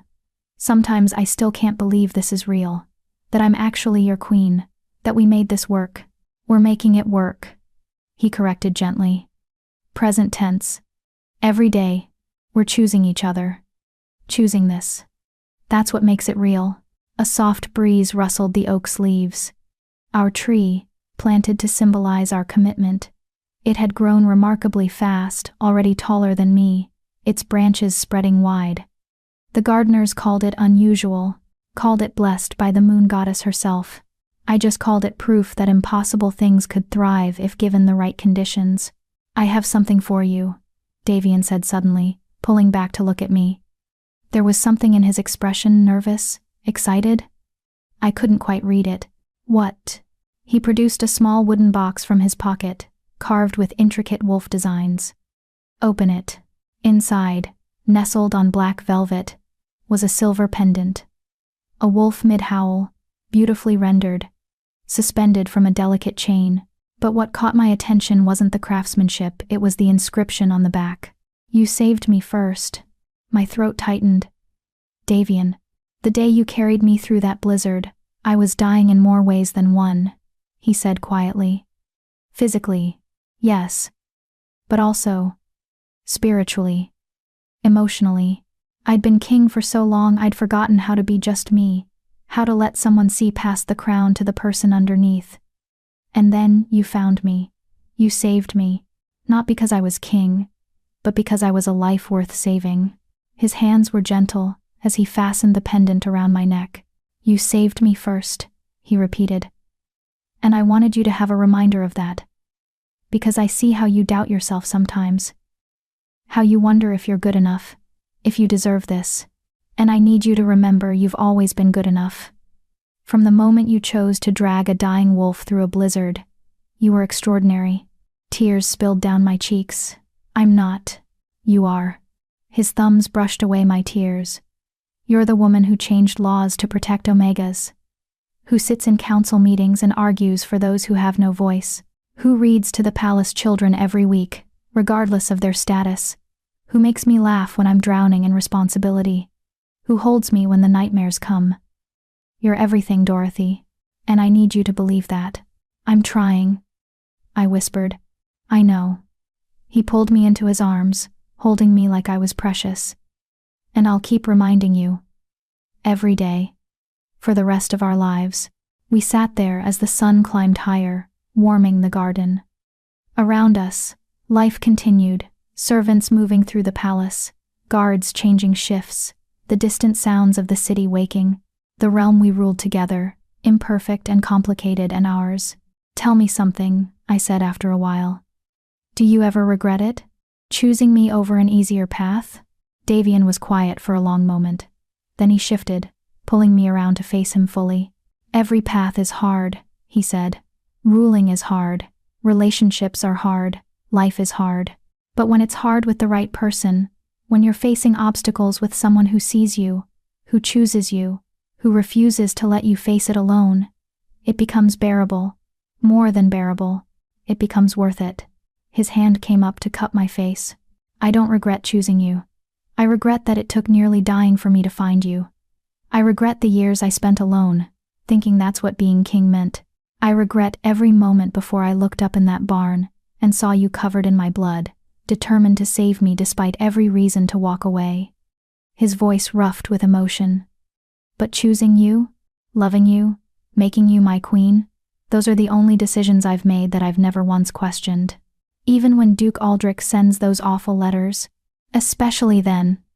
A fierce smile crossed his face. Because every time someone tries to make me doubt you, I remember who you really are. And I realize they're idiots. I laughed, the sound watery but genuine. Very diplomatic, Your Majesty. I save diplomacy for people who deserve it. He kissed me softly. You deserve honesty. You deserve to know that you're the best thing that ever happened to me. That every day with you is better than any day before you. That I love you more now than I did on our wedding day. And I'll love you even more tomorrow. The pendant rested against my chest, warm from his touch. You saved me first. I love you too, I whispered. Even when it's scary. Even when I don't understand how we made this work. Even when I wake up and can't believe this is my life. I love you. Good. His arms tightened around me. Because you're stuck with me now. For better or worse. In political chaos and in peace. In scandal and in quiet moments like this. You're mine, Dorothy. And I'm never letting you go. Promise? The word came out playful, but I meant it seriously. Promise. He sealed it with a kiss deep and claiming and full of everything words couldn't express. When we finally pulled apart, the sun was fully up, painting the garden in shades of gold. We'd need to go inside soon, face the council, deal with the day's problems, be king and queen instead of just Davian and Dorothy. But for now, in this moment, we were just us. Two people who'd found each other in the snow, who'd chosen each other despite impossible odds, who were building something beautiful out of the broken pieces of who we'd been. Come on, Davian said, standing and offering me his hand. Let's go, change the world. I took his hand, letting him pull me to my feet. Together, always together, we walked back toward the palace, hand in hand, ready to face whatever came next. King and queen, Alpha and Omega, two impossible people who'd somehow made an impossible love work. And as we crossed the threshold into our kingdom, I touched the pendant at my throat and smiled. You saved me first. Maybe so. But the beautiful truth was this. We'd saved each other. And we'd keep saving each other, every single day, for the rest of our lives. That was the promise we'd made in a barn 8 months ago. The promise we'd renewed with our vows. The promise we kept every time we chose love over convenience, together over easy, impossible over safe. Some promises, I'd learned, were meant to be kept forever. This was one of them. And that's where Dorothy and Davian's journey ends. Two broken souls who saved each other against all odds. If this story touched your heart, you'll absolutely love Rejected by the Alpha. It's another powerful tale of an Omega who refuses to stay broken, and an Alpha who learns what true strength really means. The cover is on your screen now, and you can find the link in the description below. Thank you so much for listening, and until next time, keep believing in impossible love stories.